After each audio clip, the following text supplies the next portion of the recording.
Jā, ieraksts sākām, tad pēc tam meklēsim, kur viņš palika mums.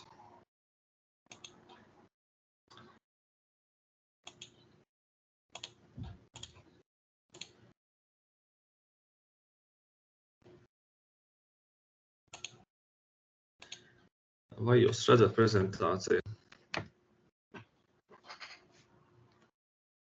Redzam.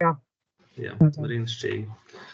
Nu jā, respektīvi, tā doma arī, kāpēc varbūt sāka par šādu to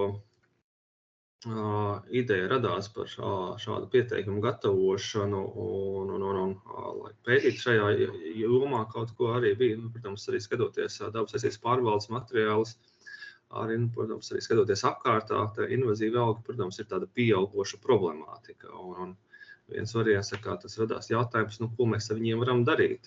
Protams, ierobežot, tas viss ir absolūti vitāli un nepieciešami, un, protams, vēl šī cīņa nav uzvarēta, bet no otras puses, ja mēs arī vienam no tām biežākajām metodikām, kā viņiem cīnīties, ir pļaut. Un tas jautājums, ko mēs iesākam uz šo biomasu. Un lai kādi būtu šie meklējumi, ko tad viņu dara, lielākā daļa, protams, paliek kaut kur, vai tiek kompostēts, nekur netiek izmantots vairāk. Pirms gadiem vairākiem tur bija Eiropa projekts Rīgas Tehniskajā universitātē ar Vidusceļu institūtu, kur bija šie mēģinājumi no latvāņu iegūt šo bioputanolu, ņemot vērā, ka latvāņiem šī biomasa. Bet līdz ar to bija arī doma par šo lūkoties ar šo augu sastāvu. Respektīvi, mēs varam atrast ķīmiskos savienojumus, kuri var būt noderīgi, ir arī ar ekonomisku vērtību, zināmā mērā, jo, protams, jebkura pļaušana apstrāde, tās ir izmaksas, un diezgan bieži, lai kaut ko sāktu, kā vienmēr visi vēlās, lai būtu šis nepieciešamība, lai būtu šis pozitīvs, bet līdz šim, protams, tā cīņa ar invazīvām sugām vienmēr ir nozīmē tos izdevumus, zaudējumus. Kaut kur es dzirdu, man liekas, ka sevi vai kādu varbūt var izslēgt mikrofonus, varbūt, ja kādā brīdī nejautājiet jautājumu. Un līdz ar to šī aktualitāte arī, protams, šīs invazīvās sugas ir problēma, tā nav tikai mūsu problēma, tā visa kopēja Eiropas problēma. Un, protams, skatoties zinātnisko literatūru, kas vispār pieejams, ļoti daudz dominē šie pētījumi par to ierobežošanu, par šīm metodikām, ir arī pesticīdu devām pieejamsim un tam līdzīgi, kāds šis ietekmē šo augu, kāpēc tieši, vai varbūt tas limitē, bet daudzkārt mazāk ir šie pētījumi par to, kas tajos augos ir un kā to izmantot. Un līdz ar to tas ir tāds, lai ir, nav tā kā nebūtu vispār, ir cilvēki, kas ir darījuši pētījumu grupas, un dažkārt atkal tā otra nianse, ko mēs mēģinājām darīt savādāk, ir sadalīt augu daļās, atsevišķi lapas, ziedus, sēklas, un tad lūkoties, ir vai tā specifiskāk, jo daļa pētījumu parādās, piemēram, arī par šo pašu latvāni, nevis to mūsu, bet kas tas otrais ar M burtu latīniskais, kas vairāk uz dienvidiem ir. Tur diezgan bieži ir nedala daļās vienkārši kopējā augā, tās vitamīniskas savienojumi tajā augā. Bet, kā izskatās atsevišķiem augiem, protams, var būt diezgan lielas atšķirības starp to, kas atrodams lapās, kas ir saknēs, kas ir stublājā. Attiecīgi tas var mainīt varbūt šo veidu, kā mēs viņu izmantojam. Un otra tā nianse, kas skatoties vispār, lai arī ir dabas aizsardzības pārvaldē bijuši centieni informēt sabiedrību, veidot šo semināru, tomēr tas kopējais, tas zināšanu līmenis, teikšu tā, nav īpaši ir plašs, un diezgan bieži sabiedrība pati netieši veicina šo sugu izplatīšanos. Arī man ir bijuši jautājumi, ieraugot, kad es prezentēju kaut ko par salslotiņu, kur var dabūt, ka gribu savā dārzā, un tad arī brīdī kā norieģēt, jo tā ideja par izmantot invazīvas augus kā krāšņumu augus, tā varbūt nav ļoti jauna ideja. Tā viņa arī zināmā mērā izplatās, vai ne, bet viens no tiem veidiem, vektoriem, kā izplatās. Bet arī, tu tikko stāsti, kad vajadzētu viņiem tikt galā, un tad, ja tiekot galā nopļaujot, vismaz izmantot, un pēkšņi uzreiz pirmais jautājums, hops, kur var dabūt, ir, ka gribētu savā dārzā. Un tad gribās teikt, ka nebūs ilgi jāgaida, kā tur zalslotiņām tā izskatās, braucot pa Latviju, šo cīņu līdzīgi kā latvāni, mēs gribās teikt, ka drīz esam zaudējuši. Tā viņa izplatīšanās ātrums ir diezgan liels. un to tātad tas platības aizvien lielākas ir. Un līdz ar to pašu ar pēcdoktorantūras projektu, kā šis tas mērķis arī bija tā kā radīt šo inovatīvo pieeju, lai kā nosaukt inovatīvu, bet mēģināt tā kā atrast šīm sugām pielietošanu. Ļoti labi jums izdodas viņas izskaust, un tā nav lielas platības, nav biomasa, ko izmantot. Tas ir pats varbūt ideālākais būtu, bet no atsevišķām sugām izskatās tā ir arī citu valstu pieredzi lūkojoties. Mēs varam cīnīties ar izplatīšanās ātrumu samazināšanu, varbūt apstādināt to izplatīšanos, bet tādas ļoti lielas uzvaras īstenībā šajā frontē nedzird, ņemot vērā šos pašus izaicinājumus, finansējumu, pieejamību, lai cīnītos ar viņām. Un, protams, tā cilvēku migrācija vai nezināšana, un plus, protams, arī tas klimata mainība arī zināmā mērā atsevišķu sugu izplatību var veicināt. Un līdz ar to manam šie uzdevumi bija mēģināt aplūkot šos tradicionālās zināšanas, kā šos augus izmanto vai izmantojuši cilvēki šajās zemēs, kur šīs sugas ir vietējās. Piemēram, pašā Kanādā, ko viņi dara ar šīm elodējām, zelslotiņu, ko Himalaju reģionā dara putas sprigani. Un, protams, šī literatūra, zinātniskā literatūrā ļoti vāji aprakstīta. Vairāk ir tādas informācijas drumslas kaut kur, kāds kaut kur atradis, kāds kur atsaucies, bet tāda ļoti plaši pieejama ir grūtība. Ir atrast, protams, nākamais solis ir, kad ir daži mēģinājuši arī pētīt šo sastāvu, gan šajās pašās, piemēram, Japānas diššūreni pētījuši ir, gan arī atsevišķās vietās, kur viņi ir kā invazīvā nosaukta suga, arī mēģinājuši lūkoties šo sastāvu. Bet citkārt ir fokusēties uz kādu šo fitoķīmisko savienojumu, kas bija zināms, ka tur ir, gan arī citkārt vienkārši kopēju arī pastīties. Ir līdzīgs šī mana pieeja, vispirms saprast to kopējo ainu, pirms ejam ļoti augstā detalizācijā. Un līdz ar to arī šīm tipiskākajām sugām ir mēģinājums ievākt veģetācijas sezonā, arī, protams, citkārt vairāk kārt pirms ziedēšanas laikā, pēc tam sēklas savāktā. Un tad mēģināja arī izdalīt šīs dažādas vielas. Fokus bija šoreiz vairāk uz šiem polifenoliem un ēteriskajām eļļām. Un mēģināt arī raksturot šos individuālus komponentus, ko var atrast šajās eļļās, piemēram. Un pēdējā sadaļa bija šie iespējamie biomasas utilizācijas, šie risinājumi. Šeit varbūt vismazāk bija tā laika, varbūt tā aktualitāte, jo vairāk bija vairāk saprast par to, ko varētu atrast, ka tas varbūt tieši augstāku detalizāciju, varbūt šī utilizācijas iespēja risinājumi, varbūt būtu nākamais solis, varbūt ideja nākamajiem projektiem. Un tad pieskaršos, varbūt jums jau ļoti labi zināms, šīs regulējums, bet te arī parādās tā interesantā nianse par to, arī daļai atbildot, ko es pašā sākumā teicu par to diezgan lielo pretestību, lai kā prezentētu, vienmēr ir sauņi cilvēki vai grupa, kas ir ar pretēju viedokli vai tie recenzēni zinātniskajām publikācijām, kas ir absolūti nepiekrīt mērķim vai idejai vai šī aktualitātei. Bet, protams, tā aktualitāte ir atkarīgs no jomas, kurā jomā katrs strādā, cik ļoti selektīvi vai specifiski darbojās, bet kopumā ņemot, protams, lūkojoties šīm ekosistēmām, bioloģiskās daudzveidības samazināšanos, šīs invazīvās sugas ir viens no šiem lielajiem riskiem. Ir atsevišķi pētījumi arī par šīm izmaksām, ko ekosistēmām rada. Arī Eiropā ir aplēsts diezgan liels šīs ikgadējās izmaksas, lai saglabātu šos varbūt vietējās ekosistēmas un cīnītos ar šiem ienācējiem. Taču mums to īpatnība arī rada tāda, kad ir tikai viena suga, mums ir minusskabēta noteikums. Varbūt to, ka laikā kaut kas mainīsies, bet attiecīgi ir spiesti īpašnieki cīnīties šobrīd tikai ar latvāni. Pārējais ir tāds brīvprātības princips, bet pēdējā laikā arī šis lielais laika projekts. Ir ļoti redzama arī šī aina, šī publicitāte šim projektam, dabas aizsardzības pārvaldei, kad es domāju, tiek sasniegta lielāka auditorija, par šiem sugu riskiem un šiem sugām, kā viņas izskatās, ka tās ir invazīvās.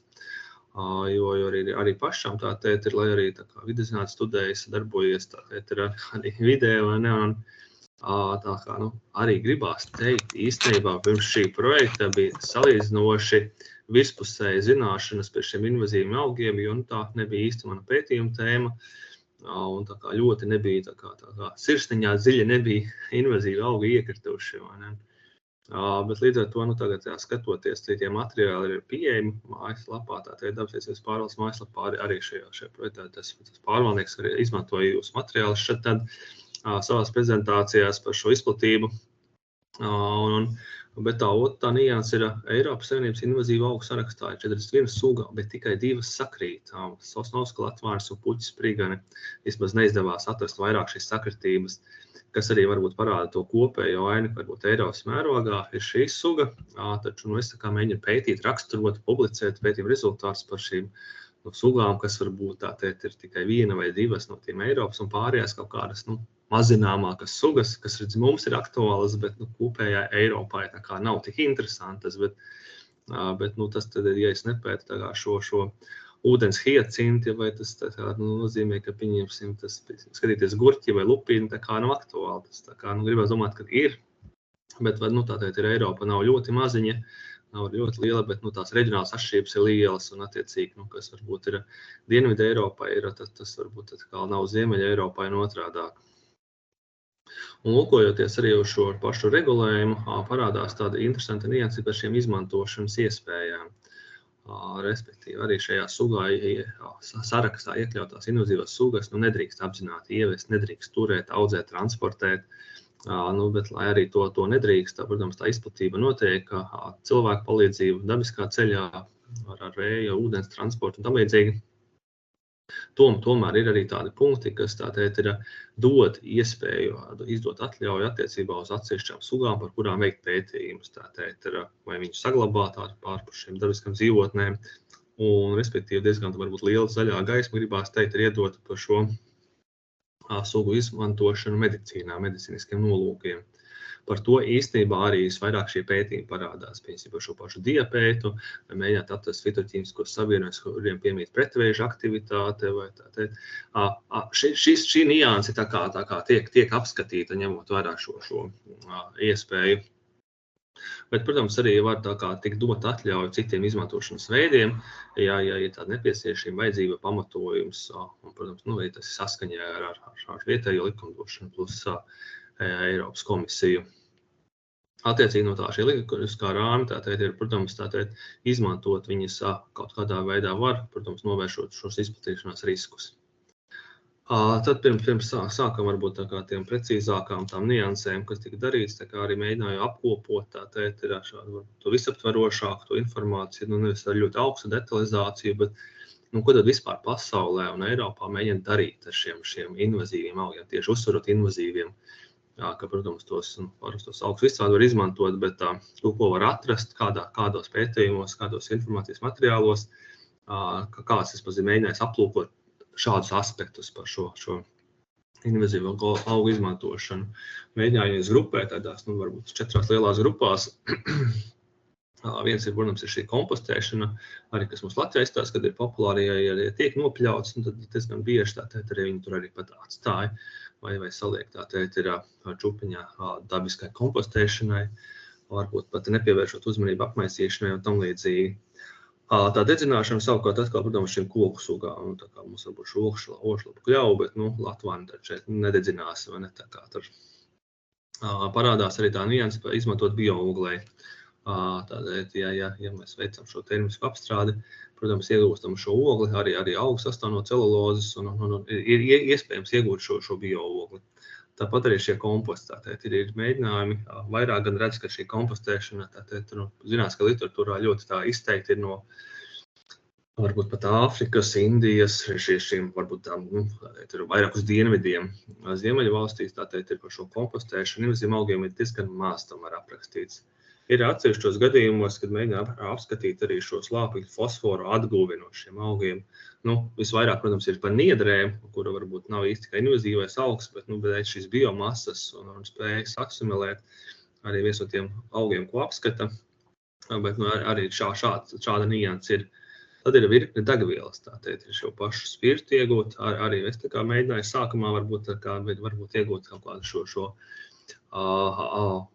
bioetanolu, etanolu vai biobutanolu, bet, protams, tur biobutanolam ir nepieciešams pirms tam šī fermentācija ar sēņu apstrādi, lai šķeltu dažus šos celulos savienojumus, lai tie būtu pieejami savukārt šiem raugiem, kas tad varētu tā kā ražot šo spirtu molekulas. Bet tie iznākumi arī tiem pašām RTU pētījumam bija tātad no šīs tonnas latvaņu varēja iegūt tur 50 līdz 80 litrus šīs degvielas, kas nebūtu no mazs cipars, bet pat ja bija izstrādāta metodika, tātad netiek ļoti dzirdēts, ka to arī rūpnieciskās mēģinātu darīt. Kaut gan šī platība pēc kartas, arī biomasa mums, manuprāt, ir pieejama. Tāpat arī bijusi mēģinājumi pie biodīzeļa degvielu, arī šo biogāzi, bet arī šeit, kas arī man parādījās, kompostējot individuālās augus, diezgan bieži vajadzīga mikstūra arī šai biogāzē, tātad ir nepiegāzījis visu reaktoru pilnu ar latvāni vai zeltslotiņu. Tur visticamāk būs šī mikstūra, bet atkal te ir tā nianse diezgan bieži šiem ražotājiem, kur ir pieraduši ar šo bakteriju kompleksu, pieņemsim, strādāt ar šo kukurūzu, viņiem tātad ir jaukties ar citām augu sugām nepārāk gribās, jo var būt arī citas. Es pat piemirstu tieši to latinsko nosaukumu, bet tā nav mūsu suga. Vairāk uz dienvidiem bija arī atraduši šo vienu to invazīvu augu sugu, kuru tad biogāzē pārāk labi nesanāca izmantot, jo respektīvi tā kā ar šo pašu pieejamu alelopātiju un tik tā teikt inhibēja vērtīgās šīs baktērijas, kas metāna veidojošās un attiecīgi tas viens augs tika atzīts kā biogāzes ražošanai nederīgs. Kaut ko citām varbūt arī tā noderētu. Tad var izmantot arī kā materiāls. Mums arī paši zeltslotiņas, varbūt nedaudz lupīnas uz to pusi arī, piemēram, var saturēt šīs šķiedras, varbūt ne tikai nātris vai kaņepes, mēs arī varam izmantot varbūt citas šķiedras. Tāpat arī paši aktivētā ogle arī var tikt izmantot kā barības piedevas. Lobarībā jau arī no Latvaņu tas stāsts jau sākās kā ar piedevu, bet arī var izdalīt citus savienojumus no nākamā šīs grupas, kuras atkal var izmantot kā barības piedevas. Mēdz būt arī, protams, ir dekoratīvs ornamentāls izmantojums, arī tāpat celulozes ieguve. Pat pēdējā laikā tas, ka Slovēnijā, šajā valstī ir pat atsevišķi gandrīz vai kā programmas, kā papīra industrijā izmantot šīs sugas invazīvās, vairāk jau gan koka augu sugas, protams, iegūst šo papīru celulozi, tādā veidā vismaz izmantojot, iegūstot kaut kādu varbūt ekonomisku labumu vai vismaz nosedzot izmaksas cīņai ar šīm sugām. Mums varbūt tik populāri nav, bet arī šeit, man liekas, arī vai nebija viena publikācija no Slovēnijas vai Slovākijas vai varbūt pat Horvātijas, bet tur es negribu samaloties, bet no šī apgabala Dienvidu Eiropā arī bija pētījums arī par šiem medu, ir iegūtu no invazīviem augiem. Manuprāt, tā bija puķisprigani tajā konkrētajā gadījumā. Arī tika aplūkot šis medus sastāvs, un arī absolūti nebija riski. No Latvaņa būtu jāskatās arī šie furinokomarīni. Tātad visticamāk nebūtu, jo arī citos pētījumos parādās, ka viņi vairāk ir uz šī stublāja lapu virsmas un nav gluži ziediņā. Un attiecīgi ir potenciāli, ja bites vāc šo medu no Latvāņa, tad attiecīgi varētu būt, kad šos furinokomarīnus viņas šajā medū nepārnes. Bet tas tam būtu, protams, ja to dara, tad būtu nepieciešams to noskaidrot precīzāk. Un tad, protams, ir parādās tas bloks arī, kā mēs vairāk pievērst uzmanību ar šo vielu ekstrakciju. Nevis tikai izmantot kā materiālu kaut kur, kas varbūt būtu ātrākais tas biomasas pārstrādes veids, bet mēģināt atrast kaut ko unikālāku, kur varbūt būtu, ja ne šā brīža ekonomiskais iegums, tad varbūt nākotnē mēs saprastu, ko izmantot. Un arī šeit, kā vienmēr, negribās teikt, ka ja atrod kaut ko vērtīgu, tad tiks veidotas plantācijas. Šobrīd izstāsta, ka ir atsevišķām augiem jau pietiek plantācija, jo tāpat viņas pat nav jākop, jāveido, ka tie augi ir pieejami. Protams, vienmēr sākās, cik tālu jābrauc, cik viegli pļaut vai cik ļoti pieejams ir. Bet arī šeit, ne katrai tā ekstraktētajai vielai vienmēr jābūt tonnās, piemēram.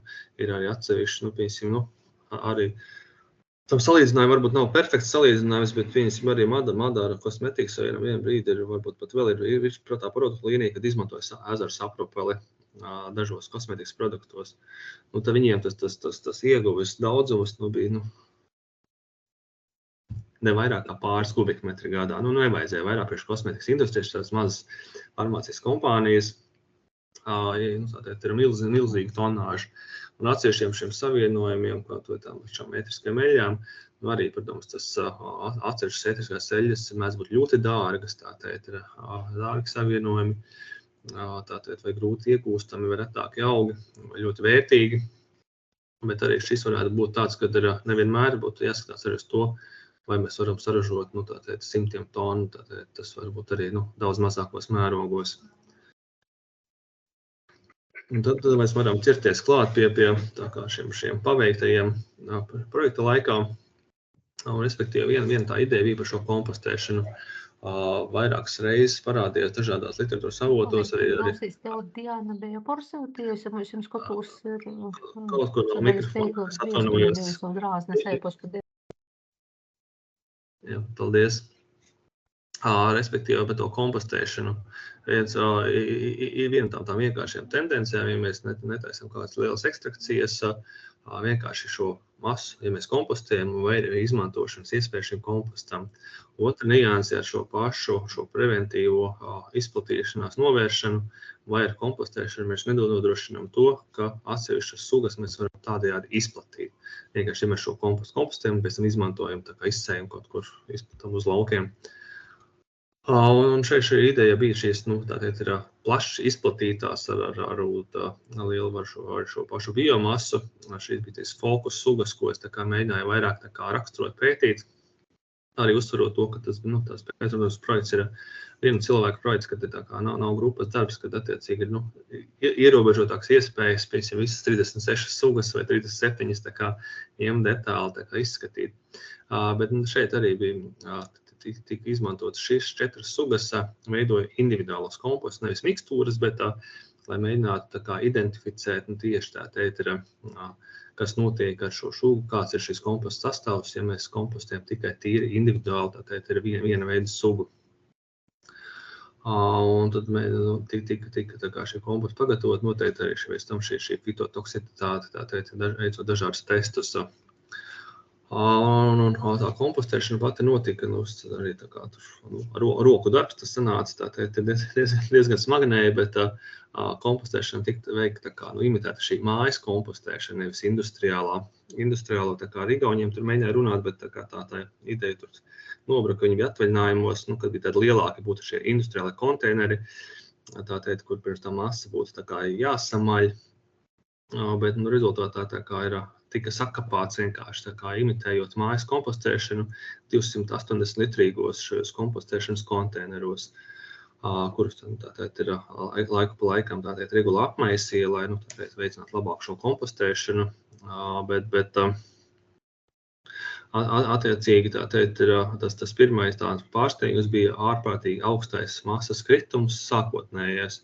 Sevišķi Latvāniem, šis 280 litru piepildītais konteiners tur pārējus laikā noplaka tik maz, kad principā visām sugām tika izlēmts, lai būtu kaut kāds gala materiāls, kas komposts, ko vispār analizēt, izmantot, kad vajag vairāk šo biomasu. Attiecīgi visiem kompostiem es vienkārši vēlreiz braucu un vēlreiz 150 vairāk litrus vēlreiz vajadzēja vākt.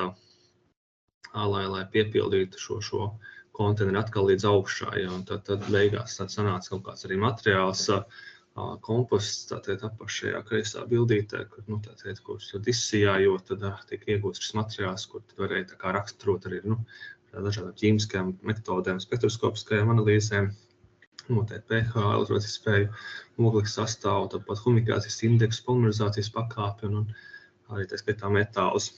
Un tad kopā Ģedā Tieviņa, profesora no bioloģijas fakultātes, tad veicām šos miežu testus šajos rullīšos, ir šiem komposta ekstraktiem, vai ir novērojam kādu fitotoksicitāte, un šobrīd šajā prezentācijā neiekļauju, šobrīd mēs arī siltumnīcā tur arī sajaucām kopā dažādās mikstu, tā kā proporcijās augsni ar šo kompostu, un tad lauku pupas audzē, un tad tiks svērta mērīta masa, garums šīm pupām, svars, ir arī šis spektrometriskie parametri, tādējādi raksturojot, vai šis kompostam ir kāda negatīvā ietekme, jo kāpēc tas varbūt būtu nepieciešams, jo arī ir tas fenomens par šo alelopātiju, par šo veiksmes stāstu, kāpēc invazīvās sugas izplatās. Viena tā niansēm, kad viņas izdala šos dažādus tos fitoķīmiskos savienojumus, kas var nomākt citu augu attīstību tādējādi, veicot šo monodominanci. Un tāpēc varbūt bija šī ideja, ir mēģināt iet dziļāk, vai tiešām tā ir, vai nomāca, vai pēc kompostēšanas ir šis pats šī alelopātiskā darbība saglabājās. Un tas skatoties, kā man noritēja šī kompostēšana, tie pīķi, tas raksturo to, ka vienkārši bija tik ļoti ātrs tas masas kritums, un tas pieliku vēl, kas attiecīgi atkal radīja to nākamo to kompostēšanas vilni, kad atkal pieauga gan mitrums no tās svaigās zaļās masas, gan arī atkal veidojās šī termofilā fāze ar augstāku šo temperatūru. Vienīgais tas, kad ir ar tiem industriāliem kompostiem, ir tā vēlamais, tas cipars ir tie 70 grādi vismaz stundu. Mājas kompostēšanā kastēs pat neesot vējainā kaut kādā vietā augstā, man šos 70 un grādus neizdevās sasniegt, dažiem kompostiem pat 60 nesasniedz. 50 sasniedz, 55, kādu dienu vai stundas, virs 50 grādiem tas mājas komposts vismaz vidiņā sakars pa malām, tā maisīšana varbūt nodrošināja, ka lielākā daļa masas vairāk vai mazāk vienmērīgi ir izkarsusi, bet arī, protams, neizkarsa visa vienmērīgi, jo tas termiskās fāzes garums bija ļoti īss un reizes stundā neapmaisīja, protams, un attiecīgi pieļaujoši, ka dažas tās malējās tās masas daļas šo izkaršanu tik labi neveica. Bet otrā nianse no tās kompostēšanās bija tāda, ka, protams, vēlams veikt šīs jauktus šos kompostus, jo zalslotiņi atkal savukārt netiek malta, tie kāti šķiedraini, viņi negrib sadalīties, viss tas komposts tur sāka stipri ātri žūt, jo tie kāti veido šo uzridinošo masu, kur gaisa tiek labi apskābekļojās, tas ļoti jauki.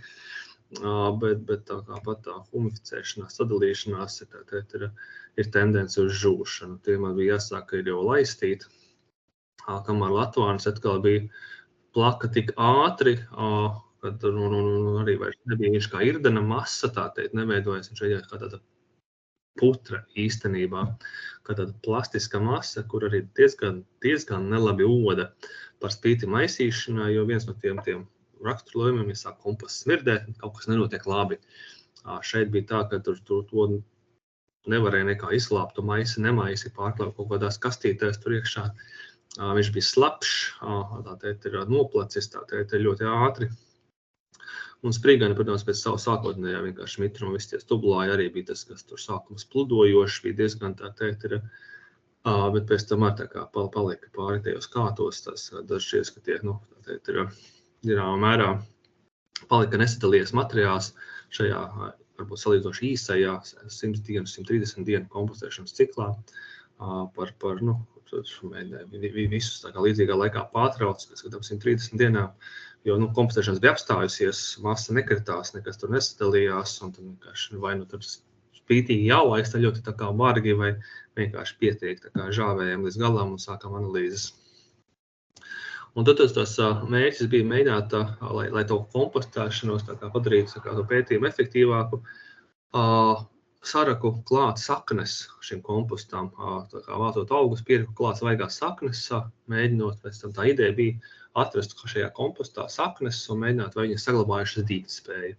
To pašu izdarīju sēklām. Sēklas tādā brīdī, protams, komposts vākšanas laikā nebija. Tās no iepriekšējā gada ir salasītās sēklas invazīviem augiem tika piebērtas klāt. Šauņi, 100 ml glāzīte pilna sēklām tika sabērta tajā kompostā iejaukt, un pēc tam sijājot to lielāko, tās šķiedrēnās masas, nesadalījušas materiālu no tās alinazējumā kompostā arī mēģināja atrast šīs sēklas. Saknes netika atrastas principā nekur. Saknes visas bija sadalījušās līdz beidzamam. Sāslotiņas sēklas, kā jūs saprotat, arī tur nekur var pat nemeklēt, vai ne? Viņas tur tās pūkas tur iztadi pazudušas, un sprigaņu sēklas arī visas bija tā kā sadalījušās kompostējoties. Ko nevar pateikt par lupīnas sēklām? Tās ir ļoti rezistentas, tās bezmaz vai visas tā kā gluži nē, bet daudz šīs sēklas var atrast no lupīnas komposta, un arī latvaiņu sēklas arī visas nebija sadalījušās, varbūt tās, kas bija varbūt maliņās palikušas, un tās uzliekot uz šie dīkšanas testus platītēm, termoskapī, noteiktos apstākļos, ļoti dzīvību lielu neizrādīja, bet vismaz katra no šīs platītes izdīga. Tā statistiski, protams, ir tas mazs cipars, bet vismaz no katra šīs lupīnas vai latvaņu komposta, katras sēkla bija vismaz viena bija izdzīvojusi, spējīga dzīvot arī pēc kompostēšanas. Lai attīstītu šo domu tālāk, tad mēs mēģinājām šīs sēklas karstēt dažādās temperatūrās, imitējot kompostēšanu. Varbūt nav šī fermentatīva apstrāde, bet vismaz termiskā, termoskapī noteiktas laiku, noteiktas temperatūrās, mēģinājām izkaršēt šīs sēklas. Šeit šī grūtība bija tāda, kad es nezinu, kā ir varbūt jūsu pieredze ar sēklu dīgspēju. Šīs sēklas, kas ir varbūt šie redīs pārējiem, tās ir selektīvi, selekcionētas dīgst ļoti labi. Kamēr šīs invazīva augu sēklas, absolūti ar grūtībām viņas var iedzīvināt. Tur dažādi neauga tajās platītēs, tad mēģināja atskapīt tumsā tajā vitrumā, kā biologi ieteica, kā iedzīvināt, iestartēt sēklas pavasarī, kaut ko, tu nedarīji ziemā, tā kā ņemot vērā, ka, lai būtu šis bioloģiskais pavasaris arī šiem augiem, to sēklu dīgspēju bija grūti iedzīvināt, un lupīnas sēklas, vispār nebija spējīgas dīgt. Parasti šajos testos, mitrumā, pieņemsim platītēs, viņas vajadzēja vispirms skābē, pamērcēt, līdz pusstundai, lai sēklapalku nedaudz sabojātu, ieplēstu, noskalotu, nepārkarsējot viņas. Tad viņas parādīja dīgspēju. Bet otra nianse, kas invazīva augu sēklām patīk, saskari ar augsni patīk. Tur bija uzreiz, ja platītēs mums tur ārprātīgi grūti viņas bija iestartēt, tad šajās augsnēs saskari ar augsni, tur cits pasākums notiek, tur kaut kā, ja mitrs apstāk, tad viņi notiek tā dīgšana labāka, bet arī tikai izdevās šie eksperimenti ar lupīnām, jo pārējie visi negribēja vienkārši dīgt. Bet lupīnai tā grūtība bija tāda, ka tā cīņa ar viņu ar kompostēšanu, pat rūpniecisko kompostēšanu, parādiet to, pat ja procents bija mazs, arī 24 stundas 70 grādos, principā ir pārsniedzot pat šīs industriālas kompostēšanas, varbūt tos arī viņi industriāla kompostēšana neprasa 70 grādus 24 stundas. Tāpat ir 15% lupīnu sēklas saglabāja savu dīgspēju. Līdz ar to tāda kompostēšana un atsevišķas šīs augu sēklas tiešām nespēja nobeigt. Par šiem kompostiem viena tā īpatnība bija tāda, ka ļoti liels pH bija, kas savukārt var nedaudz ierobežot vai limitēt to pielietošanas jomu. Un arī viennozīmīgi arī šī individuālajā invazīva augu komposta nav uzreiz kā izēviela, kuru stādīt ķirbi, vai ne? Tā kā pierast kaut komposta galā, čupas galā kaut ko iestāda. Šeit ir, protams, uzsvarot vēl šie individuālajā komposta, kā būtu nepieciešama šī mikstūra. Bet arī šeit parādījās pie tiem pašiem slotiņai, pašu puķis spriganē ir diezgan daudz bija šis atsijātais materiāls. Varbūt tilpumā masā nebija ļoti liels, bet tomēr bija tie kāti daļa, kas šī organika nebija sakompostējusies un kur tika izņemta ārā no tālākajām analīzēm. Kaut no tiem pārējiem parametriem pēc CN attiecības pēc kompostēšanās, tāpat arī šie kumikācijas indeksi parādīja, kad šī kompostēšanās ir noritējusi relatīvi veiksmīgi, ka viss ir noticis tā kā vajadzētu. Ir apmaisīts, ir bijis organiskais materiāls, sākumā ir bijis arī tas pietiekami jēdzīga šī CN attiecības sākotnējā, Un arī beigās arī tā kā atbilst šiem tā kā komerciāla komposta, varbūt šiem kritērijiem, ka viņš tā kā ir izmantojams kā komposts. Tāpat arī daļai diezgan augsts šī organisko vielu saturs ir, bet arī visveiksmīgāk gribās teikt, kad ir kompostējusies tomēr šī lupīna. Veicot šos eksperimentus, tātad šos kompostus, veicot ūdens izvilkumus, un ūdens izvilkumu šajās koncentrācijās, tātad audzējot rullīšos miežus, arī parādījās tomēr tā, kad ir tajās lielākajās koncentrācijās tiek inhibēta šī augšana šiem miežiem, kaut gan tajā ir 25 līdz 100 mililitrā šajā koncentrācijā, kā savu šie komposti neizrāda tādas ļoti negatīvas sekas, ka viņš ir absolūti ne tikai pēc tiem kompostēšanas parametriem ir lietojams, bet arī tā kā kaut kādās devās ir absolūti izmantojams arī principā augstas ielabošanai. Kamēr mums tā kā lēnām auga šīs pupas tajā siltumnīcā, viņas tur negribēja, tātad ir, kā lai saka, ļoti ātraukt, nav ātraudzīgākais augs, tā lai tātad ir vismaz tā kā paralēli aizpildot to laiku.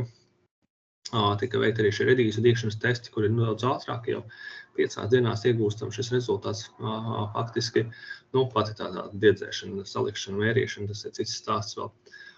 Bet šeit bija arī, lai mēģinot imitēt varbūt to pašu, tikai jaukts kopā ar augsni, tātad ir proporcijās. Un šeit arī, kad tiek tīrs, kā individuāls komposts, tātad ir tomēr veicina šo redīšu dīkšanas, tātad ir inhibēšanu. Attiecīgi tātad ir vai tas kopējais organikas šis daudzums, tātad ir, vai šis vielas atrodamās šajā kompostā, tomēr tātad ir arī redīšu dīkšanai īsti nepatika. Kamēr kas ir kā piedeva augsnē, tad absolūti arī šie rezultāti parādās daudz maz pozitīvi un izmantojami. Un tad secinot, kas tad noticis tajā kompostēšanas laikā, protams, viena tā nianse par šiem sēklu termisku apstrādi, tas, kad ir, attiecībā uz lupīnu pārējās mums nedīgi, tāpēc nevaram pateikt ne jā, ne nē. Vēlme bija, bet negribēja mums dīgt, tā teikt, bet nevis šeit, kad ir neticās, kad ir neviens latvānis, tā teikt, nebūtu audis, vienkārši kaut kā nebija veiksmīga mēdes fāze vai ko. Nesanāca tā kā šo, bet otra nianse, ir citkārtajos eksperimentos tikai tādas platītes izskatās, ka šīm invazīvām sēklām tātad ir nav labākais, ka ir jāveic uzreiz šie testi augsnēs. Paši komposti bija kompostējušies, tā kā vairāk vai mazāk labi. Tur, protams, vairāk spriganē bija tā kā ar saknēm, varbūt pienesums arī sākotnējais augstas masa un atdalot to, kā tos nesadalījušos kādu daļas, tad tā proporcija, protams, palika tā kā daudz minerālāka, tā kā organika tika daudz paņemta nost. Bet arī tas brieduma pakāpe, gatavība kompostam ir lietojama. Tomēr parādījās tas, ka tajās augstākā devā šis katrs individuālais komposts tomēr mēdz nedaudz būt tā kā šim inhibējošs. Ja tā teikt, ļoti āprātīgi, veselīgs, varbūt viņš tīrā veidā nav. Otrs tas stāsts būtu, ja būtu tā kā šīs mikstūras. Šeit vēlreiz uzsver, ka bija individuāls augu suga, lai pētītu tieši individuālo kompostu, un tas, kas vēl nav izdarīts, kas būs tā kā nākotnes darbs vai pavasaru, izdalīju arī humīnskābes, un ir plāns arī tā kā rakstot šīs humīnskābes ar augstākas izšķirtspējas metodēm, ar chromatogrāfiju. Piemēram, mēģināt arī aplūkot, vai šie paši alkaloīdi, kas lupīnās, kas varētu nomākt, pieņemsim, šo dīkšanu, citām augu sugām, augu attīstību, kas varbūt arī būtu tas konkurējošais spēks ir, vai arī tā kā parādās arī pieņems šajās humīnskābēs. Piemēram, ir šīs vielu grupas, tie paši furanokomorīni, respektīvi šī kompostēšana degradē kādus no šiem savienojumiem, jo ne visi tā kā ir ļoti neizturīgi, daļa no tiem varētu arī tā kā pāriet tajā, attiecīgi, tad ir pierādot varbūt šo hipotēzi dziļākā, tā kā varbūt līmenī par to, vai pāriet šie komponenti, šīs vielas, kas var nodrošināt šo alelopātiju, vai arī saglabājās šajā organiskajā materiālā. Tad bija tā kā daļa varbūt no klausītājiem, man liekas, ka vienu vārdu redzēju, varbūt arī piedalījās šajā konferencē, kad mēģināja tā kā stāstīt par šo fitorekultivāciju. Tas plāns sākumā bija lielāks, bet tad tā kā šis students mainīja tēmu, tā teikt, un neattīstījām to tālāk pašām, man tam laika īsti nebija, kā vadītājs to varētu noorganizēt, bet pašam braukt, vākt un analizēt, tas nebija pa spēkam. Bet attiecīgi arī, skatoties literatūrā, bija tie mēģinājumi, pētījumi izmantot šos augus, kā fitorekultivācijā, respektīvi piesāņotas vides ar metāliem, citiem savienojumiem attīrīšanā. Tā, protams, nav tā teikt, ātrākā metode, bet relatīvi lēta, tā teikt, plaši pieejama.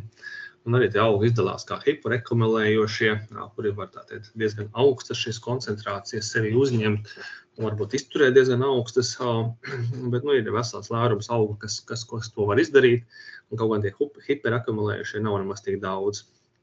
Bet attiecībā uz šiem invazīviem augiem, kas vismaz literatūra aprakstīti, jo paši mēs to galu galā tā kā neizdarījām, tā kā nemeklējām šīs piesaņotās vietas vai tā teikt šos kastīšu eksperimentus ar pašu veidot piesāņojumu neveicām, tad galu galā, bet arī literatūrā aprakstītie pētījumi ir parādījuši, ka diezgan veiksmīgi var izmantot dažādu metālu, tā teikt, asimilēšanā, piemēram, šo pašu cēziju izotopus, tāpat arī šo pašu kadmiju, dzīvesudrabu vai cinka sājus, un to var izmantot gan šos zālslotiņu, gan lupīnu, gan puķu sprigani. Bet viena tā nianse, kad ir diezgan izteikta tendence, ir, kad saknēs diezgan daudz uzkrāja, un atkal savukārt, ja tās saknēs uzkrāja, tad attiecīgi tā kā šis ir tas metāls varbūt trūkums, kā tad mums šīs saknes vākt. Jo vērtīgāk jau būtu bijis, ja tā virzemes daļas nokļauj, tad atkal varbūt nākamajā gadā vēlreiz. Bet ir, ka ne viss ir tikai saknēs, saknes spēja daudz uztvert, bet arī virzemes daļās spēja. Bet tas atkal viens no tiem riskiem ir izmantot kā metodi, kā novērst šo invazīvu augu izplatīšanos. Viens variants, ja mēs izvēlamies kādā teritorijā apzināti iestādīt. Tas atkal būtu varbūt pretrunā ar šiem nosacījumiem, sevišķi, ja šīs sugas ir iekļautas vai Eiropas Savienība šajā sarakstā, noteikumos. Bet aplūkojot arī tā kā ko veic tajos mūsu dažās vietās šo augu sastāvu un kā sadalies šie metāli dažādas augu daļās, kad ir arī tajos mūsu pētījumos, sakņu sistēmās tika konstatēts augstākas šīs metāla koncentrācijas nekā pārējās auga daļās. Tomēr arī bija tāds pats latvānis, lai arī tā sakne viņam mēdz būt pamatīga, bet arī tā virzemes biomasa ir relatīvi liela. Un arī šeit tā teikt, šīs lapas ir diezgan nozīmīga šī akumulācijas vieta tieši latvānim. Līdz ar to ir potenciāli šiem augiem izmantot, bet atkal, protams, ir vairāk gribās uzsvērt to, ka tieši šis varbūt ir tikai veids, kā varētu, bet nav varbūt pat pats tas optimālākais. Tad lūkojoties tālāk par tieši augu sastāvu, bija tas mērķis arī šiem dažiem augiem. Es tikai neattēloju vēl klāt, tagad izdarīts arī šis polifenola kopija noteikti arī latvānim, kuri nav ļoti daudz, tā teikt, ir starp dzeloņu burtkiem un puķu sprigani, tā varētu kā teikt. Bet arī bija tas mēģinājums noteikt šo kopējo polifenolu. Polifenola grupa daudz plašāka, bet šeit bija tā kā indikatīvi mēģināt noteikti kopējos polifenolus un nevis visā augā, bet sadalīt augu daļās. Un šiem polifenola ekstraktiem arī noteikti šo radikālo aktivitāti tādējādi pierādot to. Tātad ir gan vispār zināma patiesība, ka polifenoliem piemīt šī antiradikālā aktivitāte, gan arī varbūt ir uzsverot to iespējamu izmantojamību kaut vai olbrības piedevu veidošanā, lai būtu veselīgāka pārtika pieņemsim dzīvniekiem. Un polifenoli ir, protams, šīs fitoķīmiskās izcelsmes šie savienojumi, kas principā ir sekundārie metabolīti, kas arī nodrošina šo Varbūt arī to antioksitīdu iedarbību, tā teikt, ir kā uz organismu kā C un E vitamīniem, tāpēc varbūt tādos apstākļos, kur ir varbūt grūtāk augšanas apstākļi vai novainojums, tā kā piemēram puķu spriganēm, potenciāli varētu būt augstāks tas šis polifenola saturs tajos, tā teikt, ir, lai būtu tā kā viņi būtu izturīgāki augošajos apstākļos. Bet, protams, pašos polifenoliem kā tādiem, protams, arī daudz arī var būt izdalīt atsevišķi, gan tos flavonolus, gan flavonoīdus, antociānus un šīs citas grupas, kā šos fenolus saturošos savienojumus. Bet var uzsver vēlreiz, te tikai noteikti kopie polifenoli dažādos ekstraktos, respektīvi etanola, metanola, izopropanola ekstraktos, un, protams, lai to atšifrētu tā kā vērtībās, salīdzinās vērtībās, tikai tā kā pārreikinās šiem galskābes, šiem ekvivalentiem. Un respektīvi antiradikāla aktivitāte, kas labajā pusē ir izteikti šajos troloks ekvivalentos. Un arī šeit parādās, ka ir atsevišķas augu daļas, piemēram, puķu spriganēs, kā sēklās. Pat ja sēklas tā kā lokālajā tajā vidē Himalajos izmanto salātos, tur ēd, ir rīkstu garša, bet tā kā tas augstākais polifenola saturs gluži tur tajās nav. Pat arī antiradikāla aktivitāte. Kamēr, protams, lapās un citās daļās ir absolūti tā teikt, ir pieklājīga daudzuma šis polifenola saturs. Tas nav pats augstākais, protams, tā kā, bet, principā salīdzināms ar bumbieru. Bumbierim arī apmēram varētu būt 10, kamēr kaut kādām melenēm un tādām zemenēm, protams, šis polifenola saturs ir augstāks.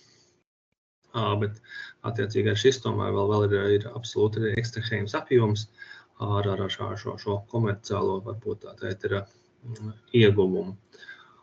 Daudzlapu lupīnai, protams, šis nav tik vienmērīgi, ja tajās spriganēs, tā kā vairāk mazāk visās daļās ir kaut kāds līmenis tiek sasniegts.